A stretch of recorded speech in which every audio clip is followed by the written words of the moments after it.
Hello all, welcome to the Hindu analysis. ఈరోజు the Hindu అనాలిసిస్లో important articles చూద్దామా. But ఒక్కసారి చూడండి, లాస్ట్ త్రీ డేస్ అమ్మ ఫర్ దేనికి ఇది మనకి UPSC infinity online live plus recorded classes join అవ్వడానికి అనమాట. కేవలం ఫీజ్ 60,000కే ఉంచడం జరిగింది.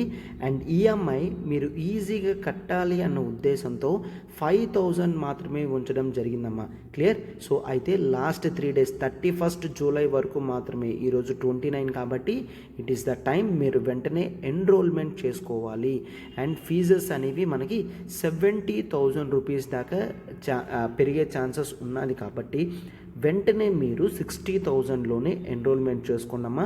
అండ్ ఇక్కడ చూడండి, లైఫ్ టైం వ్యాలిడిటీ అనేది మనకు ఉంటుంది. క్లియర్? లైఫ్ టైం వ్యాలిడిటీ ఉంటుంది. అండ్ ఇక్కడ నెంబర్ చూడండి, 7893899553. ప్రత్యూష మ్యామ్కి కాల్ చేసి వెంటనే యూపీఎస్సి ఇన్ఫినిటీ సబ్స్క్రిప్షన్ తీసుకున్నామా. మనకి అన్లిమిటెడ్ టైమ్స్ యాక్సెసిబిలిటీ వస్తుంది. అండ్ మీకు యూపీఎస్సి ఇన్ఫినిటీలో తెలుసు కరెంట్ అఫైర్స్ క్లాసెస్ ఇంక్లూడ్ అయి ఉంటాయి. డైలీ రెగ్యులర్గా రాసే ఆన్సర్ రైటింగ్ క్లాసెస్ కూడా ఇంక్లూడ్ అయి ఉంటాయి. సో మీకు టోటల్ ప్రోగ్రామ్ అంతా నీట్గా డిజైన్ చేయడం జరిగింది కాబట్టి this is the best source అనమాట. అండ్ నెక్స్ట్ చూడండి, ఎల్టీఎక్స్ క్లాసెస్ నుంచి పిఎస్ఐఆర్ ఆప్షనల్. క్లియర్? పిఎస్ఐఆర్ ఆప్షనల్లో మనం కొత్త బ్యాచ్ స్టార్ట్ చేస్తున్నాం. క్లియర్? కొత్త బ్యాచ్ పిఎస్ఐఆర్ ఆప్షనల్కి స్టార్ట్ చేయడం జరుగుతుందమ్మా. Under the guidance of Suresh sir classes sir తీసుకుంటారు. అండ్ చూడండి, ఫీజు వచ్చేసి 22,500 మాత్రమే. క్లియర్? సింగిల్ షాట్లో మీరు 22,500 పే చేసి వెంటనే జాయిన్ అవ్వచ్చు. 1st ఆగస్ట్ నుంచి కొత్త క్లాసెస్ అనేవి మీకు స్టార్ట్ అవుతున్నాయి అన్నమాట. ఫీజు అనేది చూడండి 31st జూలై వరకు మాత్రమే వ్యాలిడిటీ. తర్వాత ఫీజు అనేది పెరుగుతుందమ్మా. సో వెంటనే ఇక్కడ నెంబర్ చూడండి, 7893899553. ప్రత్యూష మ్యామ్కి కాల్ చేసి సబ్స్క్రిప్షన్ అనేది వెంటనే తీసుకోండమ్మా. To everyone, welcome to LTX classes. ఈరోజు మనం the Hindu analysis important articles అన్ని కవర్ చేద్దాం. డేట్ 29/7/2022. ఓకే, ఆర్టికల్స్ అన్ని డీల్ చేస్తుంది this is Srinivas. Okay, so first of all అయితే ఒకసారి క్లాస్లోకి వెళ్దాం. చూడండమ్మా, ఆర్టికల్స్ టు బీ ఎక్స్ప్లోర్డ్ ఏంటో చూడండమ్మా జాగ్రత్తగా. A growing disengagement with Gandhi's ideas. Clear? And there has never been a better time for sports in India. And Colombo denies reports on Chinese ship. King Institute set to test samples for monkeypox. Okay, so ఈ 4 ఆర్టికల్స్లో first one editorial పేజ్లో Gandhian ideas గురించి క్లియర్గా మనం చూద్దామమ్మా. Gandhi's ideas and ఇవన్నీ and article అనేది Golwalkar and Veer సావర్కర్ని contradict చేస్తూ వచ్చింది. Article అంతా కూడా మనం నీట్గా చూద్దాం. అండ్ ఇండియాలో స్పోర్ట్స్ కల్చర్ని పెట్టడానికి కావాల్సిన మెషర్స్ ఏంటి, ప్రాబ్లమ్స్ ఏంటి, అవన్నీ కూడా బ్యాక్గ్రౌండ్తో చెక్ చేద్దాం. అండ్ చైనీస్ షిప్ అనేది కొలంబోకి రాలేదు. క్లియర్ అని శ్రీలంక వాళ్ళు చెప్తున్నారు, అది చూస్తాం. అండ్ మంకీ పాక్స్ గురించి శాంపిల్స్ టెస్ట్ అనేది జరుగుతుంది. సో మంకీ పాక్స్ గురించి కూడా ఒకసారి చూస్తాం. నీట్గా చూడండి అమ్మ జాగ్రత్తగా. మనకి ఏపీపీఎస్సీ నుంచి అఫీషియల్గా నోటిఫికేషన్ వస్తుంది అన్న గ్యారంటీ ఉంది. సో మీరు వెంటనే మీ ప్రిపరేషన్ అనేది స్టార్ట్ చేయండి అమ్మా. మనం ఇక్కడ live plus recorded classes group 1 total subject అంతా కూడా కేవలం 35,000కి ఇవ్వడం జరుగుతుంది. అండ్ గ్రూప్ 2 రికార్డెడ్ అయితే కేవలం 12,000కి. అండ్ గ్రూప్ 1 రికార్డెడ్ అయితే కేవలం 30,000కి ఇవ్వడం జరుగుతుంది. లేదు ఇండివిజువల్ ప్యాక్స్ కావాలనుకున్నా మనం AP pack Andhra Pradesh related specific information అంతా కూడా కేవలం 5,000 రూపీస్కి ఇవ్వడం జరుగుతుంది. అండ్ మనకి 31st జూలై వరకు వ్యాలిడిటీ ఉంటుందమ్మా. క్లియర్? సో 31st జూలై వరకు మాత్రమే ఈ ప్యాకేజ్ ఈ ఫీజ్ అనేది ఉంటుంది. మనకి ఇక్కడ లైఫ్ టైం వ్యాలిడిటీ ఉంటుంది. అండ్ ఆ తర్వాత మనకి ఈ ఆఫర్ అనేది డిసేపియర్ అయిపోతుంది. అంటే ఫీజెస్ అనేవి పెరుగుతాయి. సో వెంటనే ఇక్కడ నెంబర్ చూడమ్మా, 7893899553. ప్రత్యూష మ్యామ్కి కాల్ చేసి వెంటనే సబ్స్క్రిప్షన్ చేసుకోండమ్మా. అండ్ చూడండి, టీఎస్పిఎస్సి కూడా ఎగ్జామినేషన్ స్టార్ట్ అయ్యింది కాబట్టి చూడండి, group 1 live plus recorded 35,000, group 1 recorded 30,000 and group 2 recorded 12,000కే మనకి కంప్లీట్ అవుతాయి. అండ్ టీఎస్పిఎస్సి ప్యాక్ తెలంగాణ కేవలం ప్యాక్ కావాలనుకున్నా కూడాను, అంటే Telangana history, movement, geography, economy classes complete అయ్యేటట్టు మనం కేవలం 5,000కి తీసుకోవడం జరిగింది. అండ్ వ్యాలిడిటీ చూడండి 31st జూలై వరకు మాత్రమే. క్లియర్, 31st జూలై వరకు మాత్రమే మనకి ఇక్కడ ఇది లైఫ్ టైం వ్యాలిడిటీ అనేది ఉంటుంది. ఫైన్, లైఫ్ టైం వ్యాలిడిటీ ఉంటుందమ్మా. ఇక్కడ నెంబర్ చూడండి 7893899553. ప్రత్యూష మ్యామ్కి కాల్ చేసి సబ్స్క్రిప్షన్ అనేది వెంటనే తీసుకోండమ్మా. మన ఫస్ట్ ఆర్టికల్ చూడమ్మా, ఈ growing disengagement with Gandhi's ideas. Clear, Gandhian ఐడియాస్తో ప్రస్తుతం ఉన్న సొసైటీలో డిఫరెన్సెస్ ఏ విధంగా వస్తున్నాయి అని ఆర్టికల్ రాయడం జరిగింది. క్లియర్, ఈ ఆర్టికల్ మనకి GS2 పాలిటీలో చాలా ఇంపార్టెంట్ ఆర్టికల్ అమ్మా. క్లియర్, GS2 పాలిటీలో మనకి ఒక క్రిటికల్ పర్స్పెక్టివ్, ఒక అండర్స్టాండింగ్ తెప్పించే ఆర్టికల్. అండ్ జనరల్గా PSIR ఆప్షనల్ స్టూడెంట్స్ కూడా మీరు జనరల్గా చదవాల్సి ఉంటుంది. క్లియర్, మీకు ఇండియన్ పొలిటికల్ ఫిలాసఫర్స్ గురించి చదువుతారు కాబట్టి అందులో మనకి గాంధీజీ చాలా ఇంపార్టెంట్ రోల్. క్లియర్, సో అందుకని ఈ ఆర్టికల్ అనేది మీకు ఈజీగా అర్థం అవ్వాలి అని నేను పూర్తిగా క్లియర్గా డీటెయిల్డ్గా మొత్తం చెప్తాను. అయితే ఒకటి గుర్తుంచుకోండమ్మా, ఆర్టికల్ నేను ఏ పర్స్పెక్టివ్ పెట్టినా కేవలం ఇక్కడ ఆథర్ వ్యూస్ని మాత్రమే నేను క్యారీ చేస్తున్నాను. ఎందుకంటే ఆర్టికల్లో కాస్త క్రిటికల్ పర్స్పెక్టివ్లోకి వెళ్ళడం జరిగింది. అండ్ ఆర్టికల్ కూడా ఆథర్ క్లియర్గా చెప్తున్నారు, ఎటువంటి హేట్రెడ్ బిట్వీన్ రిలీజియస్ కమ్యూనిటీస్ని తెప్పించడానికి కాదు. And this is disclaimer. ఓకేనా, అంటే ఒక 2-3 మతాలకి విభేదాలు తెప్పించి రాసే ఆర్టికల్ కాదు. కేవలం సొసైటీలో ఏదైతే జరుగుతుందో అది నీట్గా ప్రజెంట్ చేయడమే ఆథర్ యొక్క ఉద్దేశం. అండ్ ఆర్టికల్ అదే విధంగా పెట్టడం జరిగింది. అండ్ నేను కూడా అదే వ్యూస్ని మ్యాక్సిమం క్యారీ చేయడానికి ట్రై చేస్తాను. అండ్ ఈ ఆర్టికల్లో ఎక్స్ప్రెస్ చేసిన వ్యూస్ నేను క్లియర్గా చెప్తున్నాను, ఇవి ఎటువంటి సొంత వ్యూస్ కూడా కాదు, ఆథర్ చెప్పినవి నేను నా పర్స్పెక్టివ్లో చెప్తున్నాను మాత్రమే. ఓకేనా, సో ఇటువంటి ఆర్టికల్స్ అనేది చదివితేనే మీకు అనాలిసిస్ అనేది పెరుగుతుంది. అండ్ మీరు రియల్ ఆస్పిరెంట్స్ అయితే ఈ ఆర్టికల్స్ అన్నీ కూడా న్యూట్రల్ పర్స్పెక్టివ్లోనే తీసుకుంటారు తప్ప ఎక్స్ట్రీమ్ పర్స్పెక్టివ్లోకి తీసుకెళ్ళకూడదు. ఎందుకంటే Gandhiji place very important role కాబట్టి గాంధీయన్ ఐడియాస్ అనేవి మన సొసైటీలో ఖచ్చితంగా మనం నేర్చుకోవలసినవే. క్లియర్, సో ఒక్కసారి అయితే నీట్గా డీటెయిల్డ్గా చూద్దాము, క్లారిటీగా వినండమ్మా.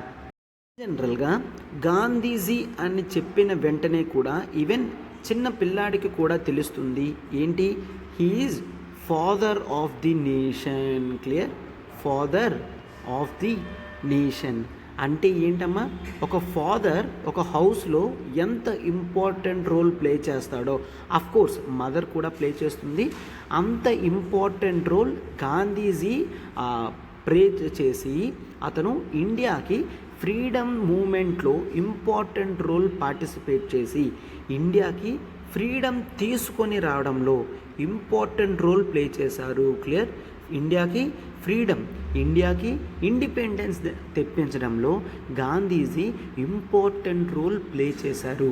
సో ఇలా చెప్పినా కూడా చాలామంది కాంట్రడిక్ట్ చేస్తారు. ఇక్కడ నేను ఎటువంటి కాంట్రడిక్షన్స్ తీసుకొని రావడానికి ఆర్ డిబేట్స్ రేస్ చేయడానికి రాలేదు, కేవలం గాంధీజీ యొక్క ఇంపార్టెన్స్ అండ్ వ్యూస్ మాత్రమే క్యారీ చేస్తున్నాను. క్లియర్, సో అందుకే క్లియర్గా చెప్తున్నాను. కొంతమంది అంటారు గాంధీజీ కాదు మిగిలిన ముందు ఉన్న ఫ్రీడమ్ ఫైటర్స్ అందరూ కూడా ఏమవ్వాలి అని. అఫ్కోర్స్ గాంధీజీ కూడా యాక్సెప్ట్ చేశారు. ఏంటి, మూమెంట్ అనేది అంత స్పీడ్గా వెళ్ళగలిగింది అంటే దానికి కారణం ఫ్రీడమ్ మూమెంట్లో స్టార్టింగ్ నుంచి ఇంపార్టెంట్ రోల్స్ ప్లే చేస్తున్న నాయకులందరూ కూడా చాలా ఇంపార్టెంట్ అని గాంధీజీ నమ్ముతారు. And he never want he to be considered as the sole proprietor or owner for bringing independence. అంటే ఇండిపెండెన్స్ కేవలం తన వల్ల మాత్రమే వచ్చింది, తనే ఇంపార్టెంట్ రోల్ ప్లే చేశాడు అని గాంధీజీ కూడా ఎప్పుడూ ఎంఫసైజ్ చేయలేదు, ఎక్స్ప్రెస్ చేయలేదు. అలా కావాలి అని కూడా అతను ఎప్పుడూ కూడా అనుకోలేదన్నమాట. Clear, that is the greatness of Gandhiji. అయితే గాంధీయన్ ఫిలాసఫీస్ అన్నీ కూడా చాలా important. Clear? First of all Gandhian philosophies అనేవి మనం చూసుకుంటే అతను ఒక పొలిటికల్ లీడర్ మాత్రమే కాదు. ఫ్రీడమ్ మూవ్మెంట్లో పార్టిసిపేట్ చేశారు అంటే అతను ఒక పొలిటికల్ మెంబర్ అవుతారు, అవునా? అయితే అతడు కేవలం పొలిటికల్ మెంబరే కాదు, అతను ఫిలాసఫర్ కూడా. అతను ఫాలో అయ్యే ఫిలాసఫీ అనేది చాలా గొప్పది. క్లియర్? ఎస్. అయితే గాంధీజీ మెయిన్ ఇంపార్టెంట్ ఫిలాసఫీ ఏంటి? Non violence. Clear? Non violence. ఎందుకంటే Gandhiji follows one thing. All these views are my personal views and Gandhiji importance మనం వేరియస్ బుక్స్లో ఎక్కడ చదువుతామో అది పెట్టడం జరిగింది. ఆర్టికల్లోకి వెళ్ళిన తర్వాత ఇవన్నీ మీకు అర్థమవుతాయి అన్నమాట. క్లియర్? సో గాంధీజీ సేస్, ఈ కొటేషన్ రాసుకుందామా, violence begets violence. Clear? Violence begets violence అంటే నువ్వు వైలెన్స్ కనుక స్టార్ట్ చేస్తే ఆపోజిట్లో వైలెన్స్ వస్తుంది. అంటే నువ్వెవరినైనా కూర్చోబెట్టి మాట్లాడితే వాళ్ళు మాట్లాడతారు, నువ్వు కొడితే వాళ్ళు కూడా కొడతారు. అంటే నువ్వు వైలెన్స్ చూపిస్తే మళ్ళీ నీకు వైలెన్స్ మాత్రమే వస్తుంది. సో గాంధీజీ దీన్ని సీరియస్గా నమ్ముతారు కాబట్టి he propounded non violence. Clear? Non violence అనేది అతను ప్రొపౌండ్ చేయడం జరిగింది. గాంధీయన్ ఇంపార్టెంట్ ఫిలాసఫీస్లో నాన్ వైలెన్స్ అనేది ఇంపార్టెంట్ రోల్ ప్లే చేస్తుంది. అండ్ ఫ్రీడమ్ మూమెంట్ మొత్తంలో కూడా అతను కేవలం నాన్ వైలెన్స్ని మాత్రమే యూజ్ చేయడం జరిగిందనమాట. ఎప్పుడూ కూడా ఎటువంటి వైలెన్స్కి కూడా ఆస్కారం లేకుండా అతను టోటల్ ఎనర్జీ అంతా కూడా నాన్ వైలెన్స్ గురించే పెట్టడం జరిగింది. క్లియర్? అండ్ ఆ తర్వాత ట్రూత్. క్లియర్? గాంధీజీ ఎప్పుడు కూడా ట్రూత్ మాత్రమే యాక్సెప్ట్ చేశారు. అన్లెస్ అది ట్రూత్ కాకపోతే దాని గురించి మాట్లాడడం కూడా వేస్ట్ అని గాంధీజీ ఉద్దేశం అన్నమాట. ఎప్పుడైతే మనం కేవలం ట్రూత్ గురించి మాత్రమే పోరాడుతామో అప్పుడే మన వ్యూస్ అన్నీ కూడా కరెక్ట్గా వస్తాయి. ఎటువంటి పరిస్థితుల్లో కూడా ట్రూత్ని, నాన్ వైలెన్స్ని వదలకూడదు అని గాంధీజీ చెప్పడం జరిగిందనమాట. క్లియర్? గాంధీజీ చాలామంది డిఫరెంట్గా చూస్తారు. ఏంటి? Gandhiji never concentrated on down sections అని. No, Gandhiji always tried to build the harmony. సొసైటీలో ఉన్న డిఫరెంట్ సెక్షన్స్ యొక్క హార్మోనీని ఇతను ఎంఫసైజ్ ప్రమోట్ చేయడం జరిగింది. అంటే హిందూ ముస్లిం యూనిటీకి ఇతను చాలా కష్టపడ్డారు. అండ్ ఆ తర్వాత మిగిలిన సొసైటీస్లో ఉన్న మైనారిటీస్కి రెస్పెక్ట్ ఇవ్వాలి, ఇంపార్టెన్స్ అనేది మైనారిటీస్కే ఇవ్వాలి అనేది గాంధీజీ ఉద్దేశం అన్నమాట. Clear? He every time emphasised on the harmonious existence of different sections. సొసైటీలో ఉన్న డిఫరెంట్ సెక్షన్స్ యొక్క హార్మోనియల్ రిలేషన్స్ అనేవి, అంటే ఒక గుడ్ రిలేషన్స్ అనేవి క్యారీ అవ్వాలి అన్నదే ఇతని మెయిన్ ఉద్దేశం అన్నమాట. క్లియర్? అంటే ఇతను ట్రూత్, హార్మోనీ అన్నిటినీ కూడా ప్రమోట్ చేస్తున్నారు. And Gandhian philosophy, yes of course, నువ్వు ఎప్పుడూ కూడా సొసైటీలో డౌన్ ట్రోడన్ సెక్షన్స్కి హెల్ప్ చేయాలి. డౌన్ ట్రోడన్ సెక్షన్స్ అంటే దళిత్స్కి, వీళ్ళందరికీ కూడా నువ్వు హెల్ప్ చేయాలి. స్పెషల్ ఇంపార్టెన్స్ అనేది దళిత్స్కి ఇవ్వాలి. క్లియర్? గాంధీజీ ఎటువంటి డెమోక్రసీ ఎక్స్పెక్ట్ చేశారు? డౌన్ ట్రోడన్ సెక్షన్స్కి ఎప్పుడైతే బెనిఫిట్ అవుతుందో అప్పుడే డెమోక్రసీ హెల్ప్ అవుతుంది. అండ్ ఈవెన్ స్టేట్ కూడా ఈ డౌన్ ట్రోడన్ సెక్షన్స్కి హెల్ప్ చేయడానికి అండ్ ఈ మైనారిటీ వ్యూస్ని క్యారీ చేయడానికి స్టేట్ అనేది ఇంపార్టెంట్ అని చెప్పడం జరిగిందనమాట. క్లియర్? అండ్ ఇతని ఫిలాసఫీ మీరు చూస్తే ఎప్పుడూ కూడా డౌన్ ట్రోడెన్ సెక్షన్స్కి, హార్మోనియస్ రిలేషన్స్కి అండ్ ప్రతిసారి కూడా humanitarian, is a great humanitarian. Okay, సొసైటీలో ప్రతి హ్యూమన్ బీయింగ్ యొక్క లైఫ్ కూడా చాలా ఇంపార్టెంట్. అండ్ ఇండిపెండెన్స్ అనేది ప్రతి ఒక్కరికి కావాలి. ఎందుకు? హ్యుమానిటేరియన్ పర్స్పెక్టివ్లో ఎవరు కూడా రూలింగ్ అనేది జరగాలి అంటే ఒక కింగ్ దగ్గర ఆర్ బ్రిటిషర్స్ దగ్గర అలా ఆర్బిట్రరీ మేనర్లో, అంటే ఇష్టం వచ్చినట్టు ఉండడానికి కాదు, డెమోక్రసీని కూడా సపోర్ట్ చేసింది. డెమోక్రసీ హ్యుమానిటేరియన్ పర్స్పెక్టివ్స్ని తీసుకొస్తుంది కాబట్టి దీన్ని ప్రమోట్ చేయడం జరిగిందనమాట. క్లియర్? సో అర్థమైందమ్మా, గాంధీజీ ఇంపార్టెంట్ రోల్ ప్లే చేసింది. ఇటువంటి డిఫరెంట్ ఫిలాసఫీస్ అన్నిటినీ కూడా చెప్పడం మాత్రమే కాదు, పాటించడం కూడా జరిగింది. అంటే Gandhiji importance in freedom struggle అనేది చాలా ఇంపార్టెంట్ అన్నమాట. క్లియర్? అతను ఎప్పుడు తీసుకొచ్చారు అదంతా కాకుండా ఎటువంటి ఫిలాసఫీస్ తీసుకొచ్చినా, ఎటువంటి యాక్షన్స్ తీసుకున్నా దాని వెనకాతను ఉన్న తాత్పర్యం ఆర్ సారాంశం తెలియడమే మెయిన్ మనకి ఇంపార్టెంట్ అన్నమాట. క్లియర్? సో అర్థమైంది కదా. నేను ఇన్ జనరల్గా గాంధీజీ ఒక ఫిలాసఫర్, ఒక గ్రేట్ ఫిలాసఫర్ అని తీసుకొని రావడానికి ఈ పాయింట్స్ అన్నీ కూడా నీట్గా మెన్షన్ చేయడం జరిగింది. అయితే ఇప్పుడు ఆర్టికల్లో ఏం చెప్తున్నారో చూడండమ్మా. There is one organization that is called GSDS. Okay, GSDS regarding Gandhi అన్నమాట. ఏంటది? Gandhi Smriti. Clear? Gandhi Smriti and Darshan Samiti. Clear? Gandhi Smriti and Darshan Samiti. ఇది ఒక బాడీ, ఇది ఒక ఆర్గనైజేషన్ అన్నమాట. క్లియర్? ఈ ఆర్గనైజేషన్కి హెడ్ ఎప్పుడూ కూడా ఇంతవరకు prime minister, Indian prime minister head or chairman కింద ఉండడం జరుగుతుంది. ఈ ఆర్గనైజేషన్ యొక్క ముఖ్య ఉద్దేశం ఏంటి అంటే గాంధీయన్ ఫిలాసఫీస్ కానీ గాంధీయన్ యాక్షన్స్ కానీ సొసైటీలో ఎప్పుడు ఉండాలి అనేది మెయిన్ రీజన్ అన్నమాట. క్లియర్? అండ్ ఈ బాడీ అయితే రీసెంట్గా ఒక మ్యాగజైన్ అనేది పబ్లిష్ చేసింది. ఎప్పుడు కూడా మ్యాగజైన్స్ ఇస్తుంది, బట్ రీసెంట్గా అంతిమ్ జన్ క్లియర్? అంతిమ్ జన్ అనే మ్యాగజైన్ రిలీజ్ చేసింది. అయితే ఇప్పుడు సరే ఈ మ్యాగజైన్ గురించి ఎందుకు ఇష్యూ అంటే మెయిన్ ఒక్కసారి చూడమ్మా, గాంధీజీ చనిపోయారు. అవునా? గాంధీజీ 1948లో చనిపోయారు. అతన్ని చంపింది ఎవరు అంటే ప్రతి ఒక్కరికి తెలుసు, దట్ ఈజ్ నాథురామ్ గాడ్సే అని. Clear? Who is that? He is Nathuram Godse. అయితే నాథురామ్ గాడ్సే వెనకాతన చాలామంది ఉన్నారు అని కూడా కాన్స్పిరసీ థియరీస్ ఉన్నాయి. అది ఎంతవరకు కరెక్టో మనకి తెలీదు. బట్ ఇక్కడ నాథురామ్ గాడ్స్తో పాటు there is other person, his name is Vinayak Damodar Savarkar. Clear? Vinayak Damodar Savarkar. Clear?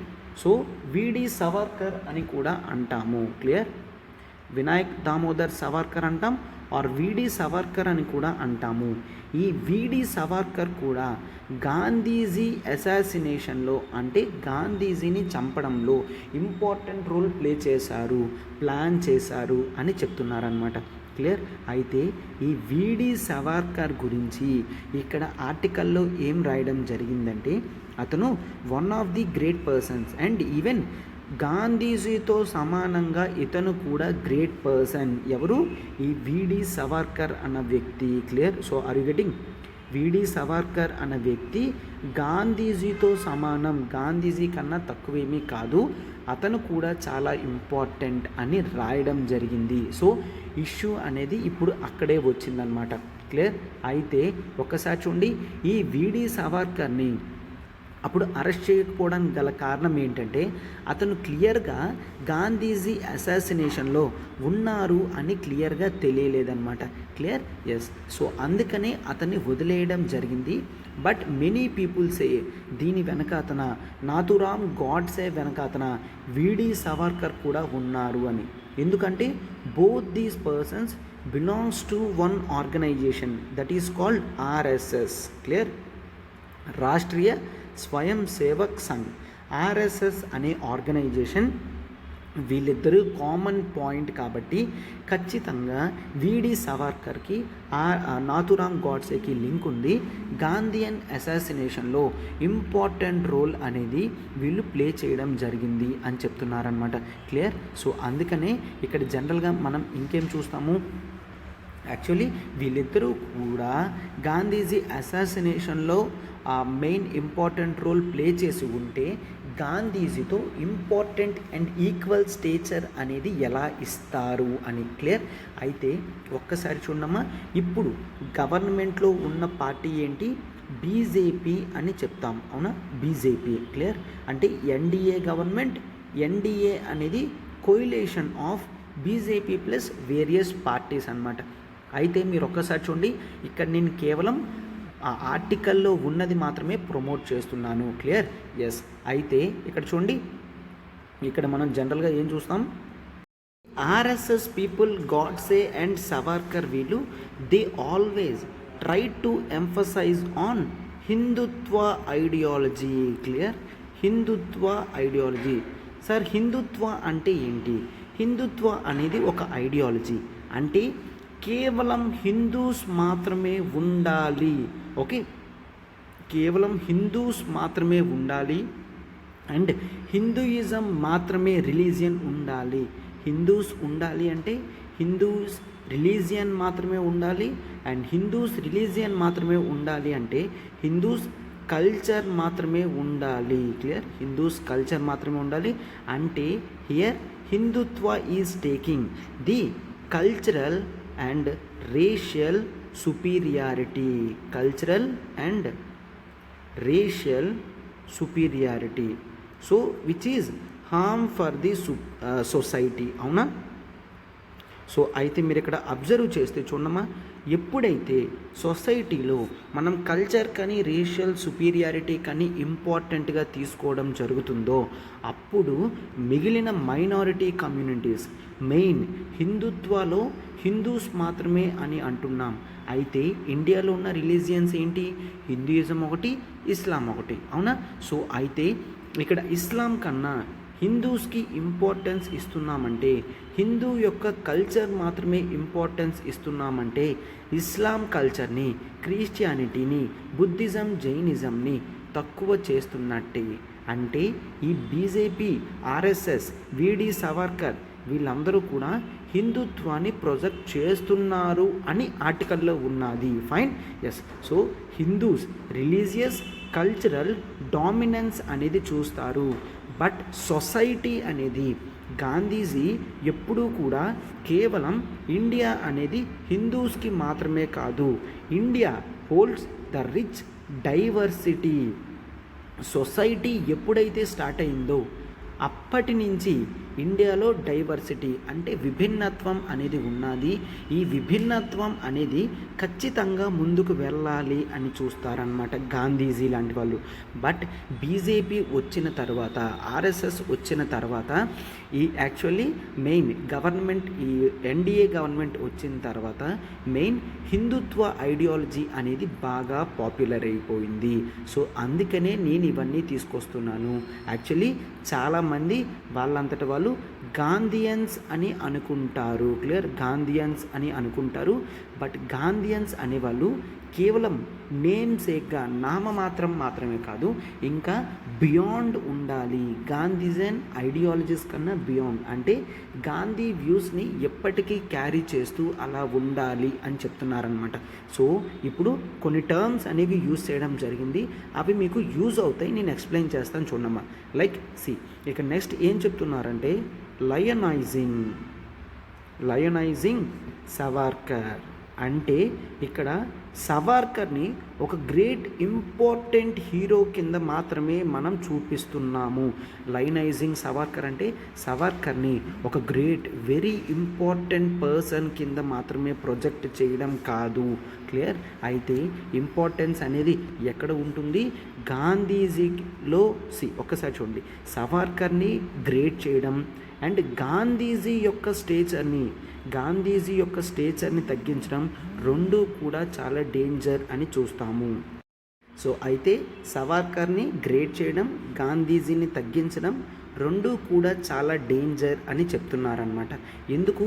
ఇప్పుడు ఒక పార్టీ పొజిషన్లో ఉందని ఇంతవరకు కూడా ఒక డిఫరెంట్గా చూసే వ్యక్తిని ఒకేసారి హైప్ చేయడం అనేది చాలా కరెక్ట్ కాదు. అండ్ చేసినప్పటికీ కూడా అట్ ద సేమ్ టైం గాంధీజీని తక్కువ చేస్తూ మాట్లాడడం కూడా కరెక్ట్ కాదు అని ఆథర్ చెప్తున్నారనమాట. క్లియర్? సో ఈ గవర్నమెంట్ వచ్చిన తర్వాత చాలా వరకు గాడ్సేని ప్రమోషన్లోకి తీసుకొని రావడం జరిగింది. గవర్నమెంట్ వచ్చిన తర్వాత చాలామంది గాంధీజీ మీద గాంధీజీని అబ్యూస్ చేస్తున్నారు అండ్ గాడ్సేని పొగుడుతున్నారు. సో అది ఏమైనప్పటికీ కూడా ఇట్లా కంటిన్యూస్గా వెళ్ళడం అనేది సొసైటీ యొక్క డైవర్సిటీకి మంచిది కాదు అని చూస్తాం. క్లియర్? సొసైటీ యొక్క డైవర్సిటీకి మంచిది కాదు. అండ్ రీసెంట్గా చూస్తే తీస్తా సెతల్వాడ్, క్లియర్, తీస్తా సెతల్వాడ్, ఓకే, తీస్తా సెతల్వాడ్ కానీ ఆ తర్వాత DGP of Gujarat Srikumar, okay, వీళ్ళ అరెస్ట్ చూస్తే వీళ్ళ అరెస్ట్ వెనకనే ఏం దాగి ఉందని చెప్తున్నారు, పొలిటికల్ బెనిఫిట్ అనేది ఉంది. అండ్ ఆ తర్వాత కర్ణాటకలో బుక్స్ చేంజెస్ కానీ తర్వాత గుజరాత్లో changes of books and pattern కానీ ఇవన్నీ చూస్తే మన నాలెడ్జ్ని మన మెమరీని చేంజెస్ చేస్తున్నట్టే. అంటే బుక్స్లోంచి important events and Muslim rulers యొక్క గ్రేట్ కల్చర్ని ప్రమోట్ చేయకపోతే సొసైటీలో డైవర్సిటీ అనేది పోతుంది. అసలు ఒరిజినాలిటీ, నాలెడ్జ్ కానీ మెమరీ కానీ మన గ్రేట్ ఫిలాసఫీస్ కానీ అన్నీ కూడా పోతున్నాయి అని చెప్తున్నారనమాట. క్లియర్? సో ఆర్టికల్ ఈ విధంగా ఉంటుంది. నెక్స్ట్ గాంధీజీ యొక్క ఇంపార్టెన్స్ చెప్తూ గాంధీజీ ముస్లిం కల్చర్ని ఎలా చూడడం జరిగింది అండ్ హిందూ కల్చర్ని ఎలా చూడడం జరిగింది అండ్ మిగిలిన వాళ్ళు ఎలా చూశారు అనేది చెప్తున్నారు. ఒక్కసారి చూడండమ్మా. సో నెక్స్ట్ చెప్తున్నారనమాట ఏంటని, గాంధీజీ ఏదైతే పవర్ఫుల్ వెపన్గా చెప్తారో అంటే గాంధీజీ ప్రతిసారి కూడా నాన్ వైలెన్స్ అనేది మోస్ట్ పవర్ఫుల్గా చెప్తారు. బట్ ఈ నాన్ వైలెన్స్ని ఇక్కడ సవర్కర్ వాళ్ళు ఏ విధంగా తీసుకుంటున్నారు, సవర్కర్ ఈ నాన్ వైలెన్స్ని ఒక వెపన్గా కాదు, గాంధీజీ ఎప్పుడు కూడా మోస్ట్ ఇంపార్టెంట్ అండ్ పవర్ఫుల్ వెపన్గా తీసుకుంటే సవర్కర్ గారు మాత్రం నాన్ వైలెన్స్ అనేది వెపన్ కాదు, అదొక కోవార్డైస్ అంటే ఒక పిరికితనం, ఒక పిరికి పంద మాత్రమే సైలెంట్గా వెళ్ళిపోతాడు, ఒక దమ్మున్నోడు ఎప్పుడైనా రివర్స్ మళ్ళీ కొడతాడు అన్నట్టుగా ప్రచారం చేసేవారనమాట. ఈ విధంగా గాంధీజీకి చెప్పేవారు. బట్ గాంధీజీ మాత్రం ఎట్లా చెప్పేవారంటే మహాభారతం అనేది ఒక వైలెంట్ యాక్ట్ కాదనడం లేదు. బట్ మహాభారతం ముందు పాండవులు ఎక్కడుండేవారు, పాండవులు చాలా చోట్ల ఉండేవారు, పాండవులు ప్రొటెక్షన్ కింద ఉండేవారు. ఓకే, పాండవులు ఇక్కడ ఉన్న పురాణ కిలా, ఓకే, పురాణ కిలాలో ఉన్నారు అని మహాభారతంలో ఉంది అని గాంధీజీ చెప్తున్నారు. అంటే పాండవులు సైతం ప్రొటెక్షన్ తీసుకున్నారు. సో అలాంటిది ఇప్పుడు మన ఇండియాలో ముస్లిమ్స్ ఎవరైతే ఉన్నారో వాళ్ళు అందరూ కూడా మన ప్రొటెక్షన్లో సేఫ్గా ఉన్నారు, వాళ్ళని అలానే ఉంచుదాము, ప్రొటెక్షన్గానే చూసుకుందాము అని చెప్తున్నారనమాట. సో అయితే అండ్ శాంతి పర్వ ఇన్ మహాభారతంలో కూడా చెప్తున్నారు. ఏంటది, కాన్ఫ్లిక్ట్ తర్వాత, వార్ తర్వాత ఏదైతే వస్తుందో అది చాలా వేస్ట్ అని చెప్తున్నారనమాట. ఈవెన్ భీష్ముడు కూడా యుధిష్ఠరుడు అంటే ధర్మరాజుకు చెప్తున్నారనమాట, రాజధర్మం అనేది ప్రజల్ని నర్చర్ చేయాలి. క్లియర్? అతను కొటేషన్ ఇస్తున్నారు, భీష్మ యుధిష్ఠరుడికి, ఓకే, అంటే ధర్మరాజుకి క్లియర్గా చెప్తున్నారు, ఒక రాజు అవ్వాలంటే నువ్వు నాన్ వైలెన్స్ పాటించాలి. క్లియర్? రాజు నాన్ వైలెన్స్ పాటించాలి, రాజు ప్రజలందరినీ టుగెదర్గా తీసుకొని రావాలి. నువ్వు టుగెదర్గా తీసుకొని రావాలంటే ఫస్ట్ ఆఫ్ ఆల్ నీలో ఉన్న కోపం అనేది తగ్గాలి అండ్ నువ్వు నాన్ వైలెన్స్ పాటించాలి, ధర్మాన్నే పాటించాలి. You have to nurture only the truth అని చెప్తున్నారనమాట. క్లియర్? సో అంత ఇంపార్టెన్స్ ఉంది. అండ్ ఈవెన్ మీరు ఒకసారి చూసుకుంటే మనకి ఒక 1931లో కాంగ్రెస్ మీటింగ్ అవుతుందమ్మా. ఎవ్రీ ఇయర్ మనకు కాంగ్రెస్ మీటింగ్ అవుతుంది కదా. 1931లో ఫస్ట్ టైం కాంగ్రెస్లో there is one resolution, that resolution is on fundamental rights.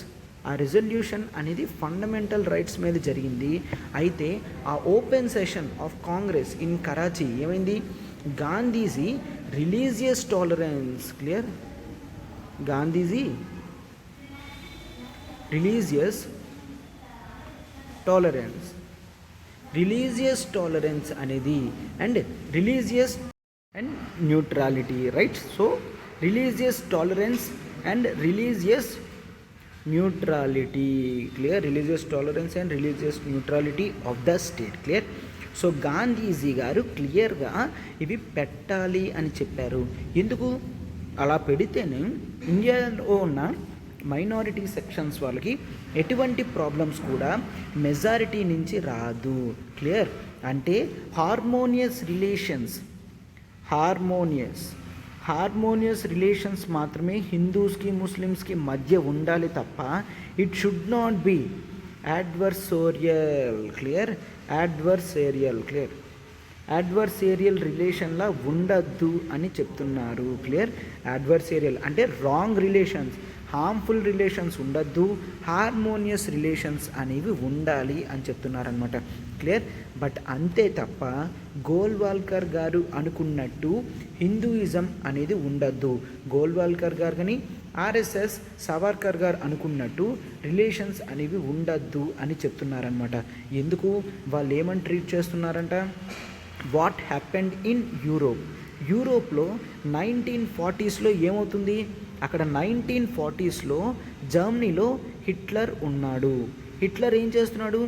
Juice community వాళ్ళని రేషియల్ ఇన్ఫీరియారిటీస్ కింద ట్రీట్ చేస్తూ వీళ్ళని జూస్ని కిల్ చేయడం జరిగింది, అవునా? సో అలాగా అంటే జూస్ ఇక్కడ హిట్లర్ కింద బతుకుతున్నారు. అలానే ఇండియాలో హిందూస్ మాత్రమే ఉండాలి అండ్ మిగిలిన మైనారిటీ సెక్షన్స్ అన్నీ కూడా హిందూ ప్రొటెక్షన్లో ఉండాలి, అండర్ హిందూ ఉండాలి అని చెప్తున్నారనమాట, క్లియర్? అయితే వాళ్ళందరూ నేషనల్ రేస్లో కలిసిపోవాలి, clear? Minorities have to merge with the majority, హిందూస్లో మెర్జ్ అయిపోవాలి, లేదు అంటే నేషనల్ రేస్లో కలిసిపోవాలి, తన కల్చర్ని తీసుకోవాలి, లేదు అంటే హిందూస్ ఎలా వదిలేస్తే ఎలా బ్రతకమంటే వాళ్ళు అలా బ్రతకాలి, అలా ఉండకూడదు అని ఆర్టికల్లో చెప్తున్నారనమాట, క్లియర్? సో అందుకని సావర్కర్ గారు ఏం చేస్తున్నారు? హిందూయిజాన్ని మ్యాస్క్యులైన్ చేస్తున్నారు, అంటే బల ప్రదర్శన చేస్తున్నారనమాట, అవునా కదా? రిలేషన్స్ అనేవి బల ప్రదర్శనతో ఉండకూడదు, హార్మోనియస్గా ఉండాలి. రిలేషన్స్ అనేవి ఎటువంటి ఇబ్బంది లేకుండా అందరూ క్లోజ్గా ఉండేటట్టు రిలేషన్స్ అనేవి ఉండాలి. లేవు అంటే అటువంటి రిలేషన్స్ అనేవి చాలా డేంజరస్గా మనం చూస్తామన్నమాట, క్లియర్? సో అయితే ఇక్కడ గాంధీజీ గారికి తెలుసు ఇలా ఏమైనా చేస్తే మైనారిటీస్కి చాలా ప్రాబ్లం వస్తుంది అండ్ మెయిన్ మైనారిటీస్కి ఎప్పుడైతే ప్రాబ్లం వస్తుందో డైవర్సిటీ అనేది సొసైటీలో తగ్గిపోతుంది, క్లియర్? సొసైటీలో డైవర్సిటీ అనేది తగ్గిపోతుంది. సో ఆ డైవర్సిటీ ఎప్పుడైతే మిస్ అవుతుందో టోటల్గా ప్రాబ్లమ్స్ వస్తాయి, clear? Says so Indian rights కానీ లిబరేషన్ కానీ స్పేస్ కానీ బోత్ హిందూస్కి ముస్లిమ్స్కి ఉండాలి తప్ప కేవలం ఏ ఒక్కరికి కాదు, హిందూస్కి మాత్రమే కాదు ఆర్ ముస్లిమ్స్కి మాత్రమే కాదు, ఇద్దరికి కూడా ఉండాలి అని మనం చూస్తామన్నమాట, క్లియర్? అలా కాకుండా ఇప్పుడు రిలీజియస్ డైవర్సిటీ అనేది తీసేసాము అంటే ఇండియా యొక్క గ్రేట్ మెమరీ, క్లియర్? ఇండియా యొక్క గ్రేట్ కల్చర్ అనేది టోటల్గా మిస్ అయిపోతుంది అండ్ ముస్లిమ్స్ని, క్లియర్? ముస్లిమ్స్ని అప్రెసర్స్ లాగా తీసేస్తున్నారు, క్లియర్? సో ఈ విధంగా ఉంటే డేంజర్ అని చెప్తున్నారనమాట. పాకిస్తాన్లో ఏమైందో చూడండమ్మా. పాకిస్తాన్లో ఇస్లామిక్ స్టడీస్ కింద తయారైంది అన్నమాట. ఏంటి ఇస్లామిక్ స్టడీస్ కింద తయారైంది? సోషల్ స్టడీస్ అనేవి ఇస్లామిక్ స్టడీస్లా చేసేసారు. సోషల్ స్టడీస్లో హిస్టరీ చూస్తాము, హిస్టరీలో గ్రేట్ కల్చర్ అనేది ఉంటుంది. అయితే సోషల్ స్టడీస్లో ఇస్లామిక్ స్టడీస్ చేయడం అంటే ఏంటి?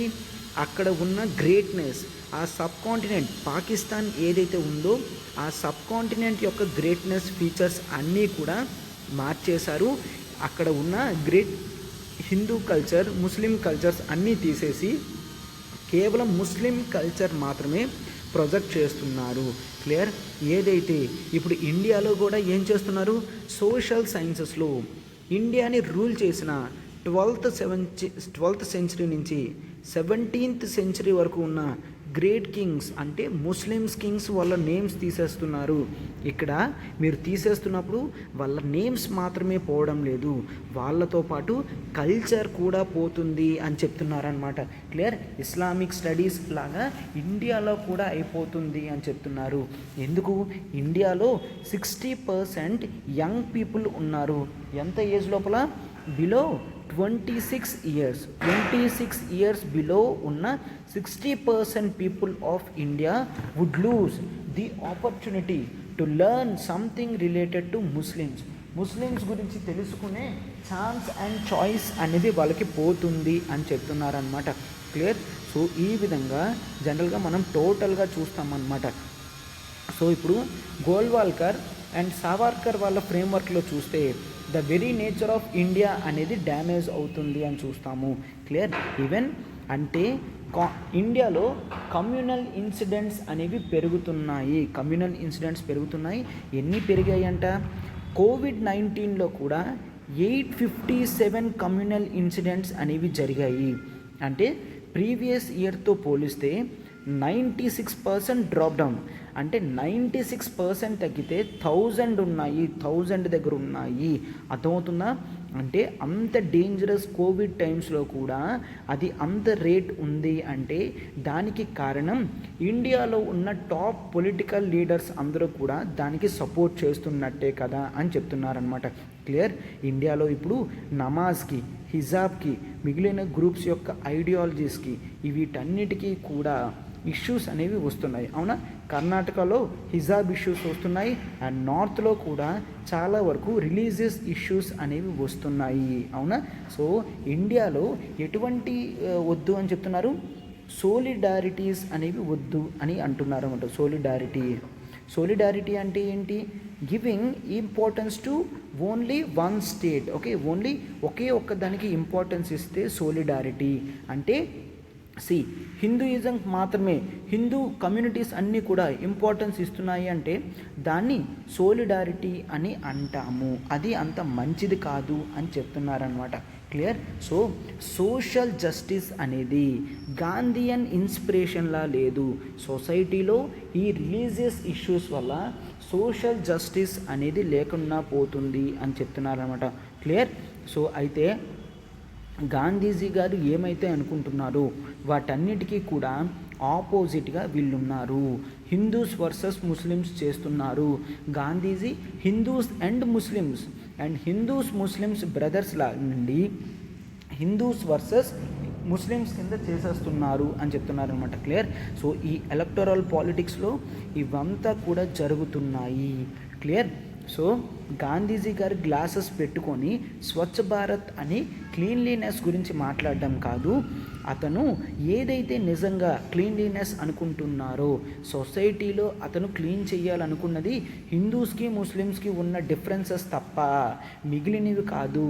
ఆ డార్క్ డిసెంగేజ్మెంట్ ఏదైతే ఉందో రిలీజియస్ వాళ్ళతోని అండ్ కాస్ట్ డౌన్ ట్రోడన్ సెక్షన్స్తో ఏమైతే ఉన్నాయో అవి కాకుండా మిగిలినవి చెయ్యాలి అని ఆర్టికల్లో ఆథర్ క్లియర్గా చెప్తున్నారమ్మా. సో చూసారు కదా, ఇదంతా కూడా నేను ఆర్టికల్లో ఉన్నది మాత్రమే ప్రొజెక్ట్ చేస్తున్నాను. And this is everything the analysis of the author. Clear? Yes. Article చూడమ్మా. There has never been a better time for sports in India. Narendra Modi గారు అంటున్నారనమాట. క్లియర్? సో స్పోర్ట్స్ గురించి మనకి చాలా అరుదుగా రేర్గా ఆర్టికల్స్ అనేవి వస్తాయి. అయితే స్పోర్ట్స్ దేంట్లో పెడతాం? GS2 పాలిటీలో స్పోర్ట్స్ గురించి ఎటువంటి డెసిషన్స్ ఏమైనా తీసుకున్నారా, బెనిఫిట్స్, అవన్నీ కూడా మనం ఇక్కడ ఈరోజు క్లాస్లో డిస్కస్ చేద్దాం. ఓకేనా? స్పోర్ట్స్ గురించి రెగ్యులర్గా ఆర్టికల్స్ రావు, సో జాగ్రత్తగా వినండి అమ్మా. అయితే ఫస్ట్ ఆఫ్ ఆల్ చూసేసరికి ఇక్కడ చూడండి, తమిళనాడులో there in sports no losers. అయితే ఈరోజు మీరు విన్నర్స్ అవుతారు, లేదంటే ఫ్యూచర్ విన్నర్స్ అవుతారు తప్ప స్పోర్ట్స్ కల్చర్లో ఎప్పుడూ కూడా లూజర్స్ ఉండరు.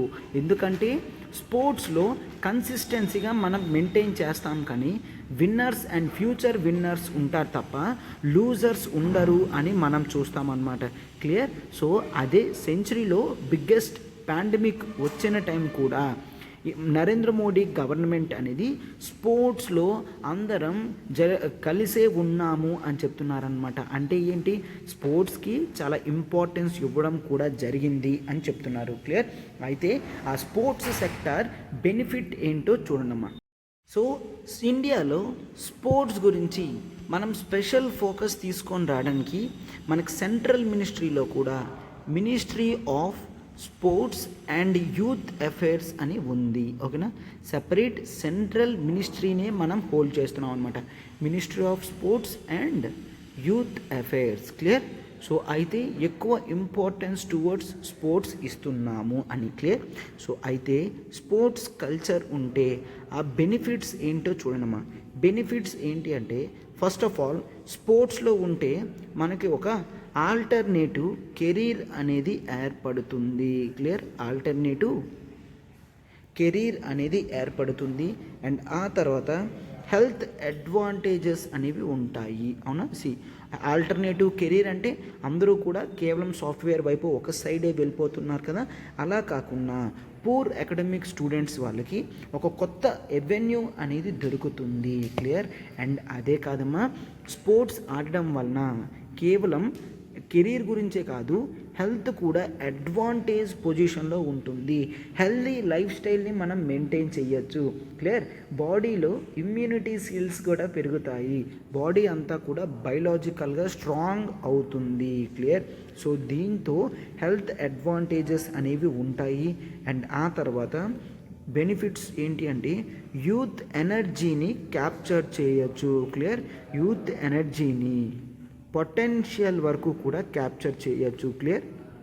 ప్రాపర్గా యూత్ ఎనర్జీని ఛానలైజ్ చేస్తే ఇండియా అనేది వరల్డ్స్ యంగెస్ట్ కంట్రీ కాబట్టి మనం స్పోర్ట్స్ సెక్టార్ని చాలా బాగా యూజ్ చేసుకోవచ్చు.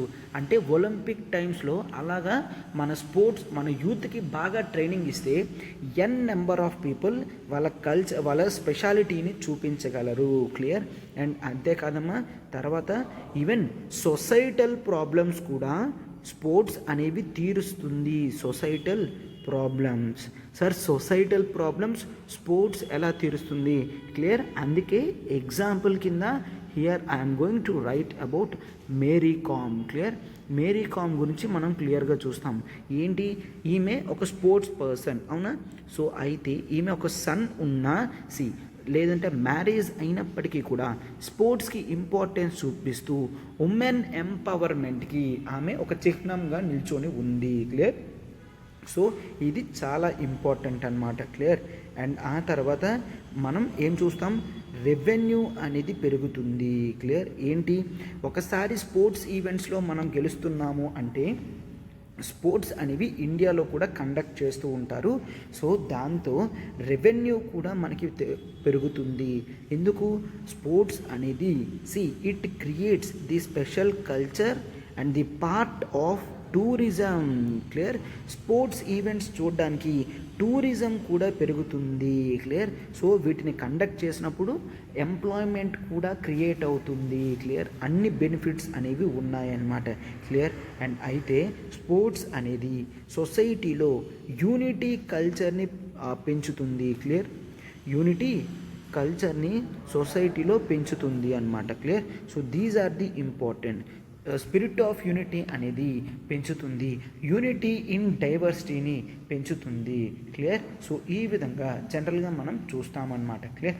అయితే ఇంత ఇంపార్టెంట్ అయిన స్పోర్ట్ కల్చర్ అనేది ఇండియాలో అంత బెనిఫిట్ పొజిషన్లో లేదు.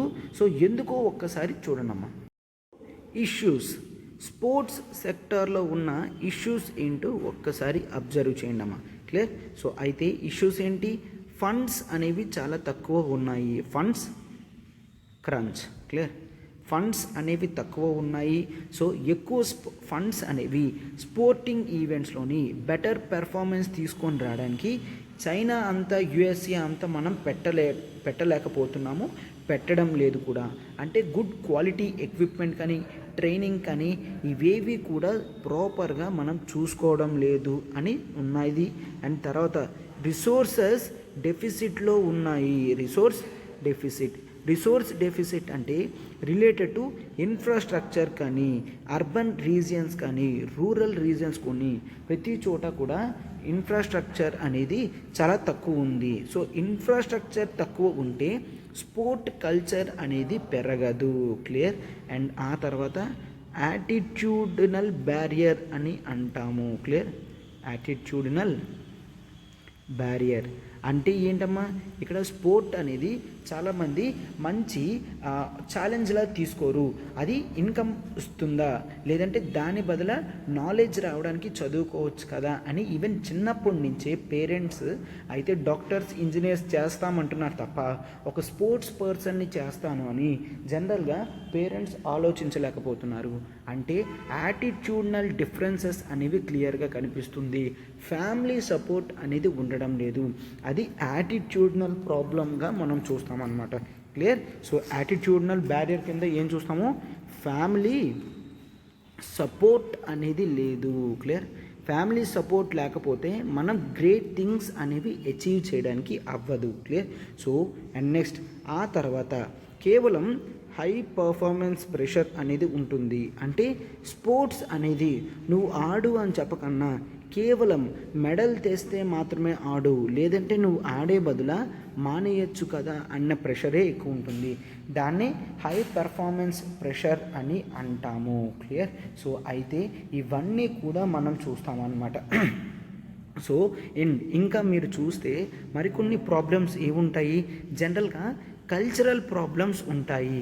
సార్ కల్చరల్ ప్రాబ్లమ్స్ అంటే ఏంటి, కొన్ని గేమ్స్ లైక్ స్విమ్మింగ్ కానీ అలాంటివి ఉమెన్ని చేయనివ్వరు. ఎందుకంటే general special body suitable wear అనేది వేసుకోవాలి. అవి జనరల్గా ఉమెన్ పెట్టుకుంటే బాడీ షేమింగ్ అనేది చేస్తారు అండ్ ఉమెన్ అబ్యూజ్ అనేది చేస్తారని ఉమెన్ ఎంట్రన్స్ అనేది ఎక్కువ ఉంచడం లేదనమాట. క్లియర్. సో ఈ విధంగా ప్రాబ్లం వస్తుంది. అండ్ ఆ తర్వాత మెయిన్ స్పోర్ట్స్ కల్చర్ అనేది డైవర్సిఫైడ్గా లేదు. స్పోర్ట్స్ కల్చర్ అనేది డైవర్సిఫైడ్గా లేదు. కేవలం క్రికెట్ మీద, వాలీబాల్ మీద ఉన్న కాన్సన్ట్రేషన్, 2-3 గేమ్స్ మీద ఉన్న కాన్సన్ట్రేషన్ అనేది మిగిలిన స్పోర్ట్స్ మీద ఉండడం లేదు. సో అందుకని జనరల్గా వీటన్నిటికీ కూడా మనము ఈ ఇష్యూస్ అన్నిటినీ చూసుకుంటున్నాం. సో ఈ ఛాలెంజెస్ అన్నిటినీ సాల్వ్ చేయడానికి గవర్నమెంట్ వేరియస్ స్టెప్స్ అనేది తీసుకుంది. అవేంటో ఒక్కసారి చూడమ్మా. Steps taken. Clear. Steps taken for sports sector. Clear. Steps taken for sports sector. General ga government em తీసుకుందామా, that is National Center of Sports Sciences and Research. Clear. National Center of sports sciences and research. Clear. Yes. So ఇది చూస్తాం. దీంట్లో భాగంగా మనం ఎక్కువ importance అనేది ఇస్తామన్నమాట. So sports sciences అనేది ఒక 6 యూనివర్సిటీస్లోని 6 మెడికల్ కాలేజెస్లో స్టార్ట్ చేయడం జరిగిందనమాట. క్లియర్. సో రీసెర్చ్ సెంటర్ లాగా ఉంటే స్పోర్ట్స్ని ఎట్లా మార్చచ్చు అని కూడా మనం ఆలోచించగలమని. క్లియర్. అండ్ దాని తర్వాత ఖేలో ఇండియా స్కీమ్ కూడా తీసుకొని రావడం జరిగింది. క్లియర్. ఏంటది Khelo India?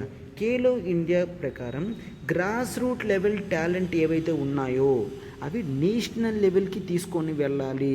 Clear. Here it is to tap grass root level talent. Clear. Grass root level టాలెంట్ని ట్యాప్ చేయడానికి ఖేలో ఇండియా ప్రోగ్రామ్ అనేది తీసుకొని రావడం జరిగింది. క్లియర్. అండ్ ఆ తర్వాత టాప్స్ అన్న స్కీమ్ తీసుకొని రావడం జరిగింది. అండర్ టాప్స్ ఏంటది, target Olympic podium. Clear. Target Olympic podium scheme. Clear. So దీంతో మనము ఐడెంటిఫై చేస్తాము పొటెన్షియల్ పర్సన్స్ ఎవరైతే ఉన్నారో ఒలింపిక్స్లోని పారాలింపిక్స్లోని వాళ్ళకి కస్టమైజ్డ్ ట్రైనింగ్ అనేది ఇస్తామన్నమాట. టాప్ కోచెస్ నుంచి వెల్ ఎక్విప్మెంట్తో వాళ్ళని ఖచ్చితంగా ఒలింపిక్స్లో మెడల్స్ తీసుకొచ్చేటట్టు వాళ్ళకి ట్రైనింగ్ అనేది ఇవ్వడం జరుగుతుంది అన్నమాట. Clear. And funding problems solve చేయడానికి 1998లోనే నేషనల్ స్పోర్ట్స్ డెవలప్మెంట్ ఫండ్ ఎప్పుడు తీసుకొచ్చారు? 1998లో అనమాట. Clear. So sports and games పెంచడానికి నేషనల్ స్పోర్ట్స్ డెవలప్మెంట్ ఫండ్ అనేది తీసుకొచ్చారు. క్లియర్. సో ఈ విధంగా గవర్నమెంట్ వేరియస్ మెషర్స్ అనేవి తీసుకొచ్చింది అనమాట. అయితే ఇవన్నీ కూడా చూస్తాము, బట్ ఇంకా ఏం చెయ్యాలో అనేది చూడండి అమ్మా. సమ్ బెటర్ వే ఫార్వర్డ్ ఏ విధంగా ఉండాలో చూడండి. ఫస్ట్ ఆఫ్ ఆల్ ఖచ్చితంగా మనం చూడాల్సింది ఫండింగ్ క్రంచ్ ఏదైతే ఉందో అది సాల్వ్ చేసి ఫండింగ్ అనేది పెంచుకోగలగాలి. క్లియర్. ఆ తర్వాత ఇది ప్లేయర్స్ ఎవరైతే ఉన్నారో వాళ్ళందరినీ కూడా స్పోర్ట్స్ వైపు యాజ్ ఎ కెరీర్గా చూస్ చేసుకునేటట్టు చేయాలి. Clear. Sports as a career among interested స్టూడెంట్స్ని మనం తీసుకొని రావాలి. క్లియర్. సో ఆ తర్వాత సెలక్షన్ ప్రొసీజర్ ఏదైతే ఉందో, క్లియర్, స్పోర్ట్స్లో సెలక్షన్స్ ఎప్పుడు కూడా రిచ్ పీపుల్ అవుతారు ఆర్ తెలిసిన వాళ్ళు ఉండాలి అని చూస్తారు. క్లియర్. సో అటువంటి స్పోర్ట్స్ సెలక్షన్ ప్రొసీజర్ అంతా కూడా ట్రాన్స్పరెంట్గా జరిగితే, క్లియర్, ట్రాన్స్పరెంట్గా జరిగితే అప్పుడు జనరల్గా ఇష్యూస్ అనేవి రావు. క్లియర్. అండ్ ఆ తర్వాత యూనివర్సిటీలో స్పోర్ట్స్ కోటా అనేది పెంచాలి. క్లియర్. స్పోర్ట్స్ కోటాలో ఎక్కడైతే యూనివర్సిటీస్లో జాయిన్ అవుతారో వాటిని పెంచాలి. అప్పుడే చాలామంది స్పోర్ట్స్లోనైనా కూడా ఇంట్రెస్ట్ చూపిస్తారు. క్లియర్. సో ఈ విధంగా మనం చూస్తాం. అండ్ జనరల్గా ఎక్కువ శాతం డొమెస్టిక్ గేమ్స్ ఏవి ఉంటాయో, కల్చర్తో లింకప్ అయి ఏ గేమ్స్ ఉంటాయో వాటిని ఎక్కువగా ప్రమోట్ చేయాలి. క్లియర్. అండ్ ఆ తర్వాత జనరల్గా dependency on foreign experts, clear, dependency అనేది తగ్గాలి అని మనం చూస్తామన్నమాట. క్లియర్. సో ఈ విధంగా చూసుకుంటే స్పోర్ట్స్ని మనం తీసుకొని రాగలం. Sports for few to sports for ఆల్గా వెళ్ళాలి. Sports for all. Okay.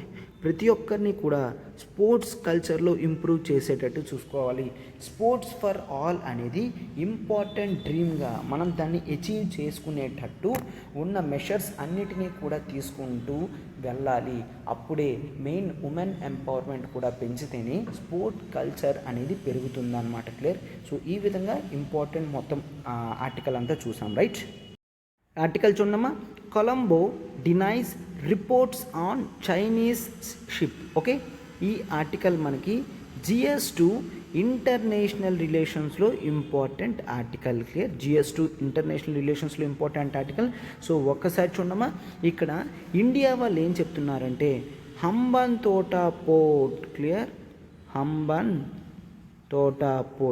హంబన్తోటా port ఏదైతే ఉందో అక్కడికి ఎవరిది పోర్ట్? ఈ పోర్ట్ యాక్చువల్లీ శ్రీలంకలో ఉన్నది. క్లియర్. ఒక్కసారి చూడమ్మా. ఇది ఇండియా అనుకోండి, ఇక్కడ శ్రీలంక ఉన్నది, అండ్ ఇక్కడ మనకి హంబన్తోటా పోర్ట్ అనేది ఉంది. క్లియర్. హెచ్ అని పెడుతున్నాను. హంబన్తోటా పోర్ట్ ఉంది.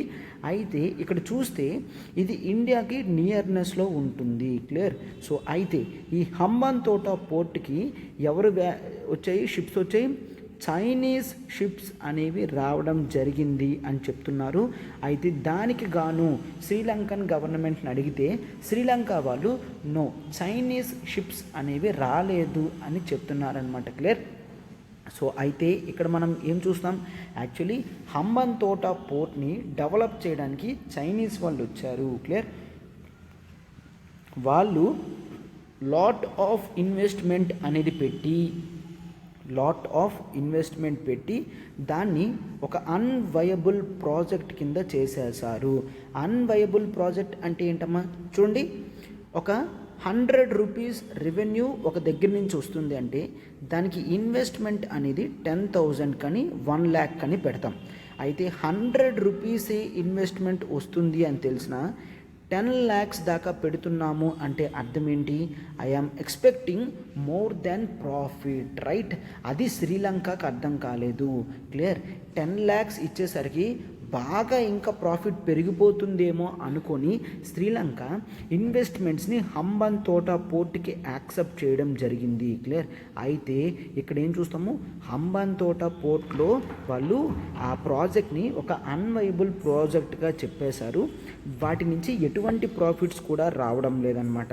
సో ఇంకా చివరికి ఏం చేశారు, ఆ 10 lakhs పెడితే 100 రూపీస్ వచ్చేదాన్ని వాళ్ళు టోటల్గా పోర్ట్ మొత్తం కూడా చైనీస్ కంట్రోల్లోకి 99 years లీజ్కి ఇవ్వడం జరిగింది. క్లియర్. 99 yearsకి లీజ్కి ఇచ్చారు. సో దాంతో టోటల్గా పోర్ట్ అంతా కూడా చైనీస్ కంట్రోల్లో ఉంది. సో చైనీస్ కంట్రోల్లోకి వెళ్ళిపోతే చైనా నుంచి నేవల్ కానీ షిప్స్ రావచ్చు అని అనుకుంటున్నారనమాట. క్లియర్. చైనీస్ నుంచి నేవల్ షిప్స్ రావచ్చేమో అనుకుంటున్నారు. సో అందుకనే ఇదంతా కూడా చెప్పడం జరిగింది అనమాట. క్లియర్. సో అయితే శ్రీలంక వాళ్ళు ఏం చెప్తున్నారు, నో, చైనీస్ షిప్స్ ఏవి కూడా ఇండియాలోకి రాలేదు అని చెప్తున్నారనమాట. ఫైన్. సో ఎస్, ఇదమ్మా ఆర్టికల్. ఇంకా అంతకన్నా మనం ఏం చూడాల్సిన అవసరం లేదు. ఓకేనా. మన ఆర్టికల్ చూడమ్మా. King institute set to test samples for monkey pox. ఓకేనా. సో మంకీ పాక్స్ శాంపిల్స్ అనేవి కింగ్ ఇన్స్టిట్యూట్ ఫ్రమ్ తమిళనాడు ఈ ల్యాబొరేటరీ వాళ్ళు చెక్ చేస్తారు అంటన్నమాట. క్లియర్. సో అయితే ఇప్పుడు మనం ఈ ల్యాబొరేటరీలో చెక్ చేస్తారు, ఆ సీరం కానీ మంకీ పాక్స్ ఉందా లేదా చెక్ చేయడం ఇదంతా కూడా చూస్తారు అనమాట. ఫైన్. సో దీంతో డిసీజ్ సర్వేలెన్స్ అవి కూడా మనకి పెరుగుతాయి. అయితే మంకీ పాక్స్ అనేది వచ్చింది కాబట్టి ఇది మనకి ఎక్కడమ్మా ఇంపార్టెంట్, ఇది GS2 పాలిటీలో ఇంపార్టెంట్. క్లియర్. ఎస్, ఇన్ జనరల్గా GS2 పాలిటీలోని and GS3 science and technology. Clear. Science and technology from GS3లో చూస్తాం. ఎందుకు సార్, సైన్స్ అండ్ టెక్నాలజీ కదా, టెక్నాలజీలో మంకీ పాక్స్ చెక్ చేయడం కానీ వీటి గురించి ఇదంతా కూడా ఇంపార్టెంట్. అండ్ బయాలజీ పార్ట్ కూడా సైన్స్ అండ్ టెక్నాలజీలో ఇంక్లూడింగ్ అయి ఉంటుంది కాబట్టి ఈ టాపిక్ చాలా ఇంపార్టెంట్. అండ్ ఇక్కడ డిసీజ్ సర్వేలెన్స్ అని అన్నాడు, అంటే డిసీజెస్ వస్తున్నాయా లేదా అనేది రెగ్యులర్గా శాంపిల్స్ అవి కలెక్ట్ చేస్తూ చెక్ చేస్తూ ఉంటారు. దాన్ని డిసీజ్ సర్వేలెన్స్ అని అంటామన్నమాట. క్లియర్. సో అయితే దాని గురించి ఇక్కడ ఇవ్వడం జరిగింది. First of all monkey pox అంటే ఏంటి, ఇదంతా కూడా నీట్గా చూద్దాము, జాగ్రత్తగా చూడండి అమ్మా. First of all monkey pox. Clear. Monkey pox అనేది ఒక pox like disease, like small pox, monkey pox అలా అనమాట. ఫైన్. సో ఇక్కడ మంకీ పాక్స్ చూసుకుంటే ఇది ఒక వైరల్ డిసీజ్. క్లియర్. ఒక వైరల్ డిసీజ్, ఒక వైరస్తో ఈ డిసీజ్ అనేది వస్తుంది. అయితే ఫస్ట్ ఆఫ్ ఆల్ ఎప్పుడు వచ్చింది ఇది, 1958లో ఫస్ట్ టైం దీన్ని డిస్కవర్ చేయడం జరిగింది. ఎక్కడ డిస్కవర్ చేశారు, that is in Denmark. Clear. డెన్మార్క్లో ఫస్ట్ టైం మంకీ పాక్స్ని డిస్కవర్ చేయడం జరిగింది. ఓకే. అండ్ డిస్కవర్ చేసి దీన్ని ఒక జూనోటిక్ డిసీజ్గా కన్సిడరేషన్ చేశారు. Clear. Zoonotic disease. Sir zoonotic disease అంటే ఏంటి, ఏ డిసీజ్ అయితే యానిమల్స్ నుంచి హ్యూమన్స్కి స్ప్రెడ్ అవుతుందో, clear, animals to humans spread అవుతుందో ఆ డిసీజ్ని మనం ఏమంటాం, zoonotic disease. From animals to హ్యూమన్స్ని జూనోటిక్ డిసీజ్ అని అంటాము. క్లియర్. సో అయితే ఇది వెంటనే హ్యూమన్స్కి స్ప్రెడ్ అయిందా 1958లో అంటే నో. అయితే ఇక్కడ జూనోటిక్ డిసీజ్ ఇది యానిమల్స్ నుంచి ఎఫెక్ట్ అవుతుంది అండ్ యానిమల్స్ టు వేరే యానిమల్స్కి కూడా ఎఫెక్ట్ అవుతుంది. క్లియర్. అయితే హ్యూమన్స్లో ఫస్ట్ టైం ఎప్పుడు అబ్జర్వ్ చేశారు, దట్ ఈజ్ ఇన్ 1970. 1970లోనే Democratic Republic of Congo, DRC అంటారు, డెమోక్రటిక్ రిపబ్లిక్ ఆఫ్ కాంగోలో ఫస్ట్ టైం హ్యూమన్ కేస్ అనేది ఐడెంటిఫై అయ్యింది. క్లియర్. అండ్ ఐడెంటిఫై అయిన తర్వాత ఇది ఎండమిక్ డిసీజ్గా అక్కడ స్టార్ట్ అయింది. ఎండమిక్ అంటే ఏంటి, ఏ డిసీజ్ అయితే ఆరిజిన్ పాయింట్ అనేది అక్కడ ఉంటుందో దాన్ని ఎండమిక్ అంటే ఆ పర్టిక్యులర్ ఏరియాకి సంబంధించింది అయితే దాన్ని ఎండమిక్ డిసీజ్ అని అంటాము. క్లియర్. సో ఎండమిక్ ఎక్కడెక్కడ అయిందని చెప్తున్నారు, that is in central and west Africa. Central ఆఫ్రికాలోని వెస్ట్ ఆఫ్రికాలోని ఇది ఎండమిక్ డిసీజ్గా తయారయ్యింది అని చెప్తున్నారు. క్లియర్. సో అయితే ఇక్కడ ఈ ఎఫెక్ట్ అనేది ఇది జూనోటిక్ ఎఫెక్ట్ కాబట్టి మిగిలిన కంట్రీస్కి కూడా స్పిల్ ఓవర్ అవ్వడం జరిగింది. క్లియర్. జూనోటిక్ డిసీజ్లో ఏం చూస్తాం, అది హ్యూమన్ బీయింగ్స్కి కూడా స్ప్రెడ్ అవుతుంది కాబట్టి వేరే హ్యూమన్ బీయింగ్స్కి స్ప్రెడ్ అయ్యి అది కంట్రీస్ని కూడా దాటి వెళ్ళే ఛాన్స్ అనేది ఉంది. క్లియర్. అయితే ఈ మంకీ పాక్స్ అనేది ఫస్ట్ టైం మంకీస్లో చూశారు అని చెప్తున్నారు. ఏంటని 1958లోనే ఇది మంకీస్లో కనుక్కున్నారు. సో అందుకే మంకీ పాక్స్ అని అయ్యింది అనమాట. బట్ అయితే దీని ఆరిజిన్ ఎట్లా జరిగింది ఏంటి అనేది ఇప్పటికీ కూడా ప్రాపర్ సోర్స్ అనేది లేదు. క్లియర్. ఆరిజిన్కి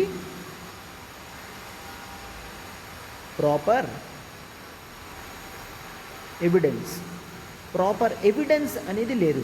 ఇది ఎట్లా ఆరిజిన్ అయింది, ఎట్లా స్టార్ట్ అవుతుంది అని. బట్ మనం జనరల్గా ఏం తీసుకుంటాం, ఇది మంకీలోనే వైరస్ అనేది స్టార్ట్ అయ్యింది అని మనం తీసుకుంటాం. అయితే ఈ వైరస్ చూడండి, this belongs to the family of వరియోలా. Clear. వరియోలా family. ఈ వైరస్ అనేది వరియోలా ఫ్యామిలీకి సంబంధించింది. ఈ మంకీ పాక్స్ అనేది వైరస్ డిసీజ్ కదమ్మా. ఆ వైరస్ ఫ్యామిలీ ఏంటి, వరియోలా ఫ్యామిలీకి సంబంధించింది. ఓకే. ఈ వరియోలా ఫ్యామిలీకి సంబంధించింది మరొకటి, that is called small pox. So small pox కానీ చికెన్ పాక్స్ కానీ రెండు కూడా ఒకలాగే అందుకే కనిపిస్తాయి అన్నమాట. క్లియర్. సో ఈ వరియోలా ఫ్యామిలీకి సంబంధించింది ఇది చాలా ఇబ్బంది ప్రాబ్లం అన్నమాట. Clear.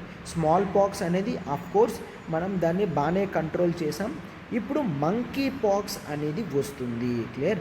So same family, small pox కూడా సేమ్ వరియోలా ఫ్యామిలీకి సంబంధించినవే. అండ్ సిమ్టమ్స్ కూడా చూస్తే రెండు కూడా సిమిలర్గానే ఉంటున్నాయి. క్లియర్. స్మాల్ పాక్స్ యొక్క సిమ్టమ్స్ కానీ స్మాల్ పాక్స్ సిమ్టమ్స్ అండ్ ఈ మంకీ పాక్స్ సిమ్టమ్స్ కూడా సేమ్గా ఉంటున్నాయి అన్నమాట. సో అందుకని జనరల్గా స్మాల్ పాక్స్ వచ్చిందని స్టార్టింగ్లో అనుకుంటున్నారు. కోర్స్ ఇది స్మాల్ పాక్స్ కన్నా డిసీజ్ స్ప్రెడ్ అనేది చాలా తక్కువ, సివియారిటీ కానీ కంటేజియస్ నేచర్ కానీ చాలా తక్కువ. Clear. So remember that monkey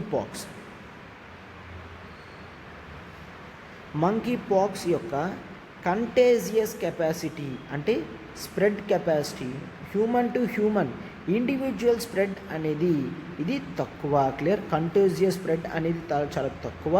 and severity కూడా స్మాల్ పాక్స్ కన్నా తక్కువ. క్లియర్. స్మాల్ పాక్స్ కన్నా ఈ రెండు సివియారిటీ కానీ స్ప్రెడ్ రేట్ కానీ చాలా తక్కువ అన్నమాట. సో అయితే ఆ సిమ్టమ్స్ ఏంటో ఒక్కసారి చూడమ్మా.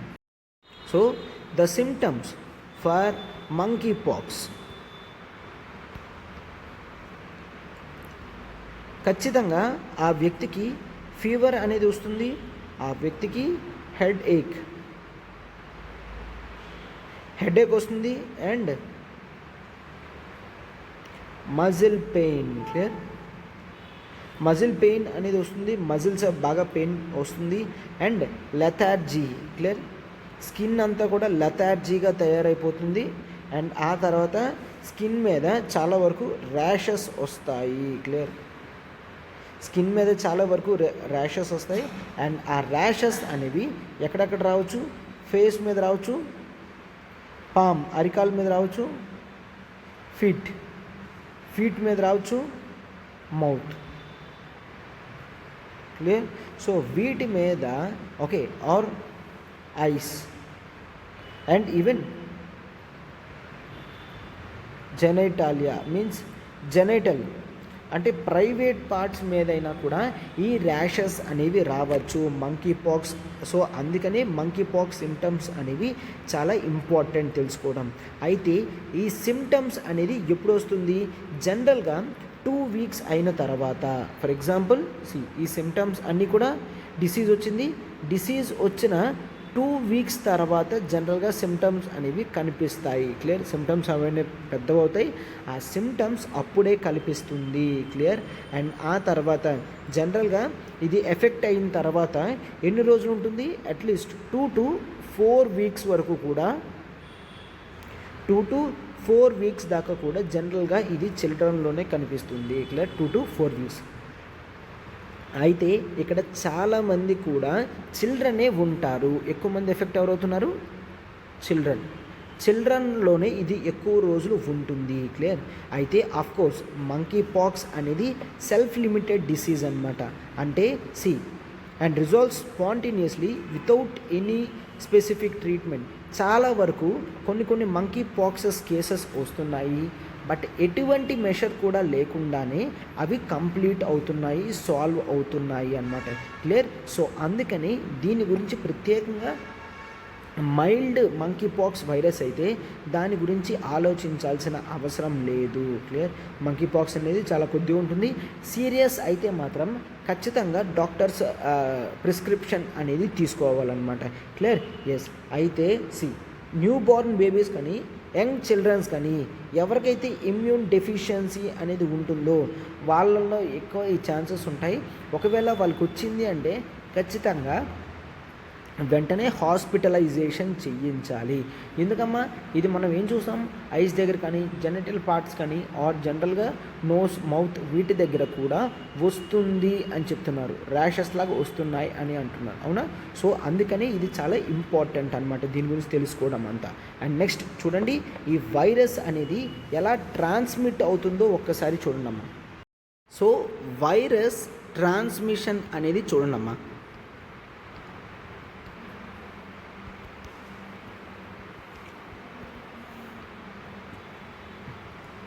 వైరస్ ఫస్ట్ ఆఫ్ ఆల్ మనం ఎక్కడ చూసాం? మంకీలో చూసాం అన్నాము. అవునా? సో మంకీలో చూసామంటే అర్థం ఏంటి? ఇది ఖచ్చితంగా ఒక యానిమల్లో ఉంది అని అర్థం. అయితే ఇక్కడ మనం ఒక యానిమల్ టు హ్యూమన్స్ అనేది స్ప్రెడ్ అవుతుంది. Clear.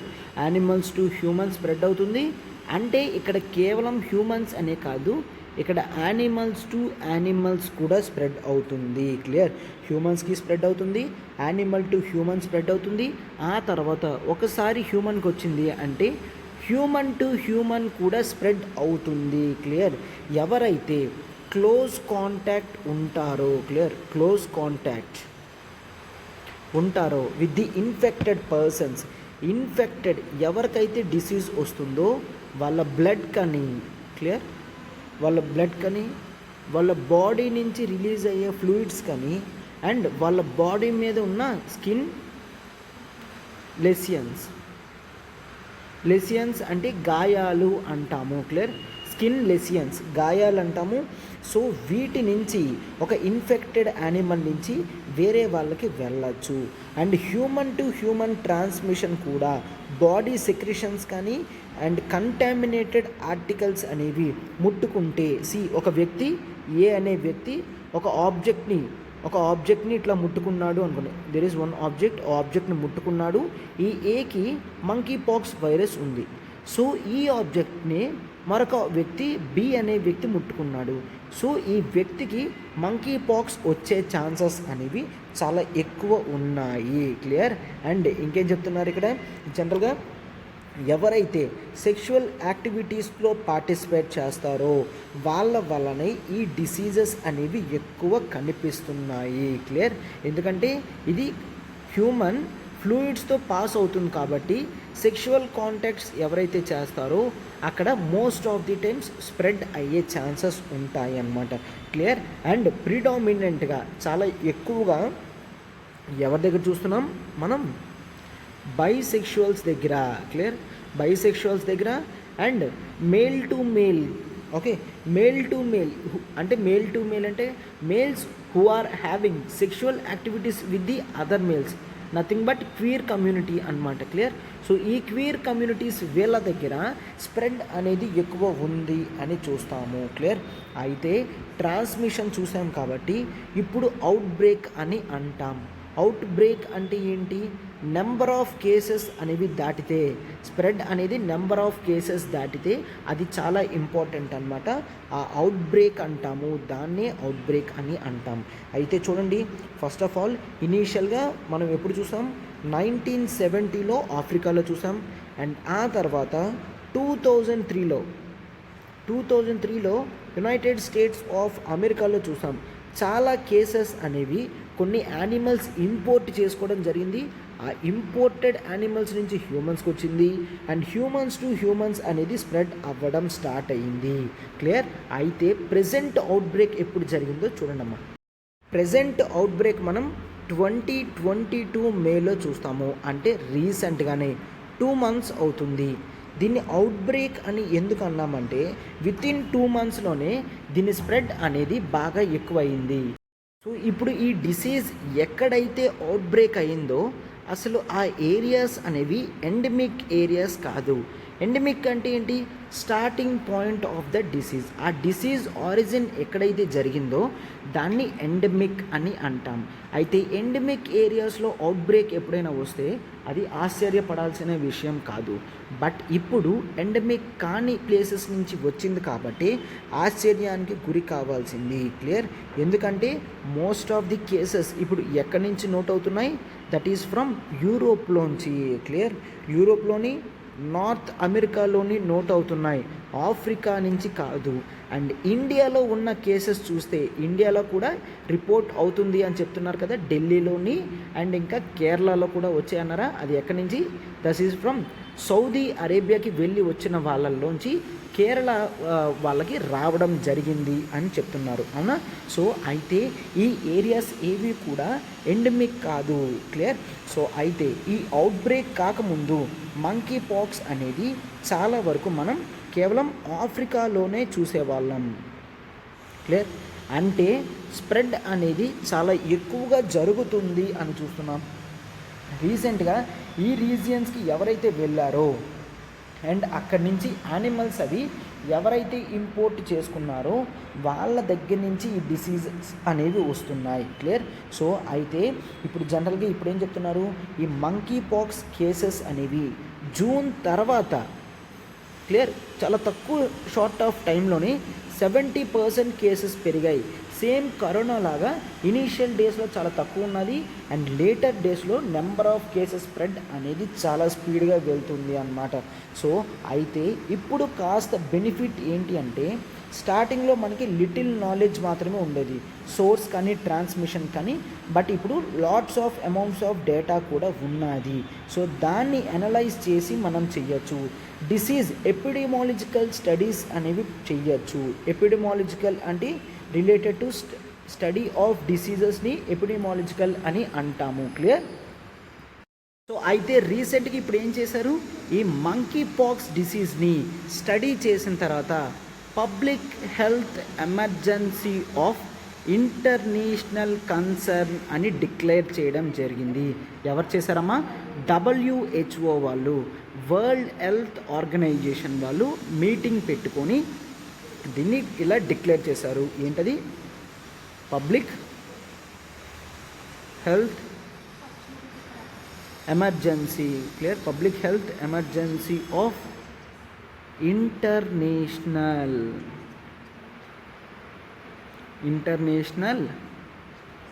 Concern. Clear? Public health emergency of international concern అని మనం చూస్తాము. దీన్ని ఇలా డిక్లేర్ చేయడం జరిగింది అన్నమాట. ఫైన్. ఎస్. అయితే ఇప్పుడు ఒకసారి చూడమ్మా, ఈ డిక్లరేషన్ అనేది చాలా ఇంపార్టెంట్. దీని వలన ఏ ప్రొవిజన్స్ ఎఫెక్ట్ అవుతాయి అంటే ప్రతి స్టేట్కి కూడా WHO నుంచి ఇన్ఫర్మేషన్ అనేది పాస్ అవుతుంది. ఏ విధంగా పాస్ అవుతుంది? ఇది ఇంటర్నేషనల్ స్ప్రెడ్ అయ్యే డిసీజ్ అని. అంటే ఇది కేవలం కొన్ని నేషన్స్కి మాత్రమే పరిమితం కాదు, ఇంటర్నేషనల్ స్ప్రెడ్కి ఇది గురి అవుతుంది అని చెప్తున్నారు. అండ్ ఆ తర్వాత ఎవరైతే ఈ పబ్లిక్ హెల్త్ ఎమర్జెన్సీ డిక్లేర్ చేస్తున్నారో ఆ కంట్రీస్ అవన్నీ కూడా కాంటాక్ట్ ట్రేసింగ్ ఇంక్రీజ్ చేయాలి. క్లియర్? కాంటాక్ట్ ట్రేసింగ్ అంటే ఎవరైతే వేరే వ్యక్తుల్ని ముట్టుకుంటున్నారో వాళ్ళని ట్రేసింగ్ స్పీడ్గా చేయాలి. అండ్ ఆ తర్వాత డయాగ్నోసిస్ కెపాసిటీస్ అనేవి డొమెస్టిక్ కంట్రీస్లో పెంచాలి. అండ్ వేరే కంట్రీస్ నుంచి కూడా పీపుల్ వస్తుంటే వాళ్ళు డయాగ్నైజ్ చేసి డిసీజ్ లేదు అంటేనే వాళ్ళ కంట్రీలోకి ఎంకరేజ్ చేయాలి, లేదంటే సపరేట్గా ట్రీట్మెంట్ చేసిన తర్వాత మాత్రమే ఎంకరేజ్ చేయాలి అని చూస్తాం. అండ్ వ్యాక్సినేషన్ కూడా చూస్తాము అన్నమాట. క్లియర్. సో ఈ ట్రాన్స్మిషన్ రూట్స్ చూడాలి, వ్యాక్సినేషన్ పెంచాలి. Clear. Transmission roots. Clear. Transmission roots అనేవి ఏ విధంగా జరుగుతుందో చూస్తాము అని చెప్తున్నారు. ఈ అవుట్బ్రేక్ అనేది బాగా పెరుగుతుంది అండ్ ఇంక్రీజ్డ్ సర్వేలెన్స్ అనేది పెంచాలి. క్లియర్. సర్వేలెన్స్ అనేది మనం పెంచుతాము. Public health emergency of international concern తర్వాత నెక్స్ట్ హైయెస్ట్ స్టేజ్ ఏంటి? That is pandemic. First of all డిసీజ్ని ఎండమిక్ అంటాం, అది ఎక్కువ స్ప్రెడ్ అవుతుందంటే public health emergency of international concern అంటాం. దాని తర్వాత నెక్స్ట్ స్టేజ్లో ఉన్నది పాండమిక్ అన్నమాట. క్లియర్. పాండమిక్ డిసీజెస్ అని అంటాం. అయితే రీసెంట్గా కోవిడ్-19ని పాండమిక్గా డిక్లేర్ చేయడం జరిగింది, అవునా? సో అయితే ఇంతవరకు మనం ఎన్ని చూసాము? సో ఇంతవరకు WHO 7 డిసీజెస్కి మాత్రమే గ్లోబ్ వైడ్గా public health emergency of international concern. Sir కోవిడ్-19ని కూడా ఈ స్టేజ్లోకి తీసుకువెళ్ళారా అంటే yes. First of all covid కూడా public health emergency of international కన్సర్న్గా డిక్లేర్ చేసిన తర్వాతే కోవిడ్ని పాండమిక్గా డిసీజ్గా డిసైడ్ చేయడం జరిగింది. క్లియర్. సో అదేవిధంగా ఇప్పుడు మంకీ పాక్స్ కూడా పెట్టారనమాట. అయితే దీంట్లో మంకీ పాక్స్ డిసీజ్లో కాస్త ఇన్ఫర్మేషన్ అనేది ఉండడం వలన అది అడ్వాంటేజ్ అని మనం చెప్పుకోవచ్చు. సో మంకీ పాక్స్తో కాస్త అడ్వాంటేజ్ అంటే we have wealth of information as of now. ఆ డిసీజ్ గురించి, తన జెనెటిక్ మెటీరియల్ గురించి అంతా కూడా మనకి ఇన్ఫర్మేషన్ ఉన్నది. క్లియర్. సో మనకి lot of information regarding containing the spread. ఎందుకు?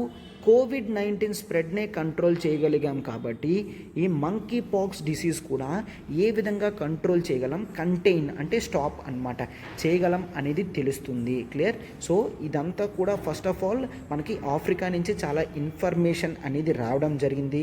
అండ్ ఆ తర్వాత కోవిడ్-19లో చాలా వరకు లాజిస్టిక్స్ ఇష్యూ అనేది మనం సాల్వ్ చేసుకోగలిగాము. అంటే వ్యాక్సినేషన్ కానీ డ్రగ్స్ కానీ ఏవైనా ఉన్నా కూడా అవి లాంగ్ డిస్టెన్సెస్కి పంపించడానికి కావాల్సిన లాజిస్టిక్స్ ఇష్యూస్ అన్నిటినీ కూడా మనం కోవిడ్-19లో చేసుకున్నాం కాబట్టి ఇప్పుడు దీన్ని ఎఫెక్టివ్గా యూజ్ చేయగలము. అండ్ ఆ తర్వాత జీనోమిక్ సర్వేలెన్స్ కూడా ఆల్రెడీ స్టార్ట్ అయింది. సార్ జీనోమిక్ సర్వేలెన్స్ అంటే ఏంటి అంటే ఆ వైరస్ యొక్క జీనోమ్ స్ట్రక్చర్ ఏంటి అనేది స్టడీ చేస్తారు అండర్ జీనోమిక్ సర్వేలెన్స్ అన్నమాట.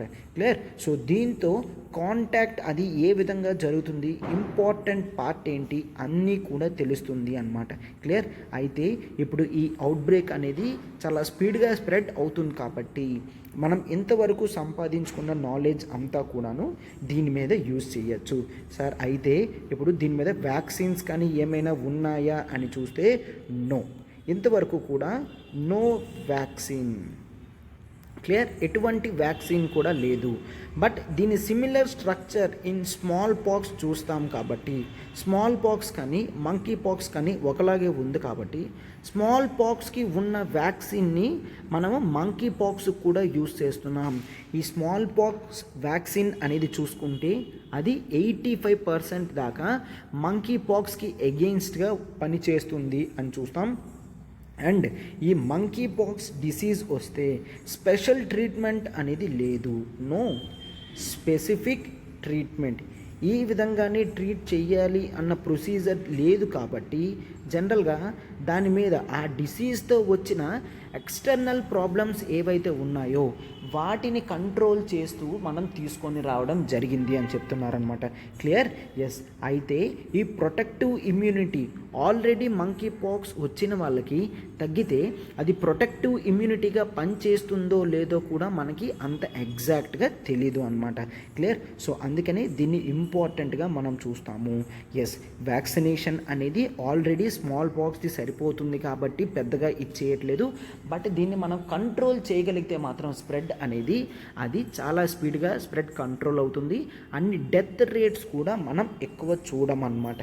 క్లియర్. సో అందుకే ఇమ్మీడియట్ బేసిస్ మీద గ్లోబల్ హెల్త్ ఎమర్జెన్సీని కూడా డిక్లేర్ చేయడం జరిగింది అన్నమాట. క్లియర్. సో అప్పుడు యాక్చువల్లీ దీన్ని డిక్లేర్ చేస్తున్నారు కాబట్టి public health emergency of international కన్సర్న్గా తీసుకొచ్చారు. సో ఇప్పుడు ఖచ్చితంగా కంట్రీస్ అనేవి చాలా యాక్టివ్ రోల్ ప్లే చేస్తాయి దీన్ని స్ప్రెడ్ ఆపడానికి అన్నమాట. Clear. Yes, this is the article. అంతా చూసారు కదమ్మా. మనం లాంగ్ టర్మ్ ఎఫెక్ట్స్ అన్నీ కూడా దీని నుంచి ఏమొస్తాయో అనేది క్లారిటీగా తెలీదు. ఇంతవరకు అంత గ్రేట్ అవుట్ బ్రేక్స్ అనేవి జరగలేదు. So but there are lots of hopes అనమాట. మనకి కోవిడ్-19 నాలెడ్జ్ ఉంది కాబట్టి స్ప్రెడ్ అనేది కంటైన్ చేయడానికి ఈ డిసీజ్ అంత ఎఫెక్ట్ చూపించదు అనే మనం అనుకుంటున్నాం అనమాట. క్లియర్. ఎల్టీఎక్స్ క్లాసెస్ నుంచి లాస్ట్ 3 days యూపీఎస్సీ ఇన్ఫినిటీ ఎవరికమ్మా? వర్కింగ్ ప్రొఫెషనల్స్కి మనం స్పెషల్లీ డిజైన్ చేయడం జరిగింది. Clear. Exclusive for live classes అన్నమాట. ఇప్పుడు వీకెండ్స్లో మీకు లైవ్ క్లాసెస్ అనేవి జరుగుతాయి. అండ్ న్యూ బ్యాచ్ అనేది 1st August నుంచి స్టార్ట్ అవుతుంది కాబట్టి this is the high time. కేవలం 60,000 రూపీస్కి మనం ఈ కోర్స్ లాంచ్ చేయడం జరిగిందమ్మా. ఈఎంఐ కేవలం 5,000 పర్ మంత్ కడుతూ మీరు దీన్ని క్లియర్ చేస్తే సరిపోతుంది. మనం ఇక్కడ ప్యూర్ మెంటార్షిప్ అండ్ గైడెన్స్ అనేది ఇవ్వడం జరుగుతుంది. మెంటార్షిప్ అండ్ గైడెన్స్ ఇస్తాం. కొత్త బ్యాచెస్ అనేవి స్టార్ట్ అవుతున్నాయి కాబట్టి వెంటనే జాయిన్ అవ్వండి అమ్మా. అండ్ ఫీజు కూడా 60,000 నుంచి 70,000కి పెరిగే ఛాన్స్ ఉంది. 1st August నుంచి మనకి కొత్త బ్యాచెస్ ఉంటాయి కదా. క్లియర్. సో అందుకే అప్పటి నుంచి కొత్త ఫీజు అనేది ఉంటుంది. ఇప్పుడు ఇనాగరల్ ఆఫర్ కింద 60,000కే లాంచ్ చేయడం జరుగుతుంది. అండ్ మనకి ఇక్కడ ఇది లైఫ్ టైం వ్యాలిడిటీ అనేది ఉంటుంది. క్లియర్. లైఫ్ టైం వ్యాలిడిటీ ఉంటుంది. ఇక్కడ నెంబర్ చూడండి 7893899553. ప్రత్యూష మ్యామ్కి కాల్ చేసి వెంటనే సబ్స్క్రిప్షన్ తీసుకోండమ్మా. అండ్ అదే కాదు, మనం UPSC optional infinity. Clear. UPSC optional infinity అనేది మనం తీసుకుంటాం. కొత్త బ్యాచెస్ అనేవి public administration and PSIR optionals ఉంటాయి. సోషాలజీ, ఆంథ్రపాలజీ, తెలుగు లిటరేచర్ ఉంటుందమ్మా. కమింగ్ టు ఆంథ్రపాలజీ పార్ట్ వరకు మీకు సిలబస్ అంతా 4 to 5 monthsలో కంప్లీట్ అవుతుంది. క్లియర్. 4 to 5 monthsలో కంప్లీట్ అవుతుంది కాబట్టి మీరు ఎగ్జామినేషన్ కల్లా 3 times రివైజ్ చేసుకోవడానికైనా మినిమం సరిపోతుంది అనమాట. మినిమం 3 times రివిజన్ చేసుకోవడానికి మీకు టైం ఉంటుంది కాబట్టి తక్కువ సిలబస్ కాబట్టి మీకు ఇది బెస్ట్ ఆప్షన్ అనమాట. క్లియర్. రికార్డెడ్ ఫీజ్ కేవలం 25,000 and live plus recorded fees కేవలం 30,000 రూపీస్కి మాత్రమే. 5,000 పర్ మంత్తో మనం దీన్ని స్టార్ట్ చేస్తున్నాం. అండ్ ఒక్కసారి చూడండి 7893899553. మనకి ఇక్కడ లైఫ్ టైం వ్యాలిడిటీతో మనకి క్లాసెస్ అనేవి వస్తున్నాయన్నమాట. ఫైన్. సో ఇక్కడ మొత్తం జాగ్రత్తగా టోటల్గా చూసుకొని మీరు వెంటనే ఆప్షనల్స్ అనేవి చూస్ చేసుకోండి అమ్మా.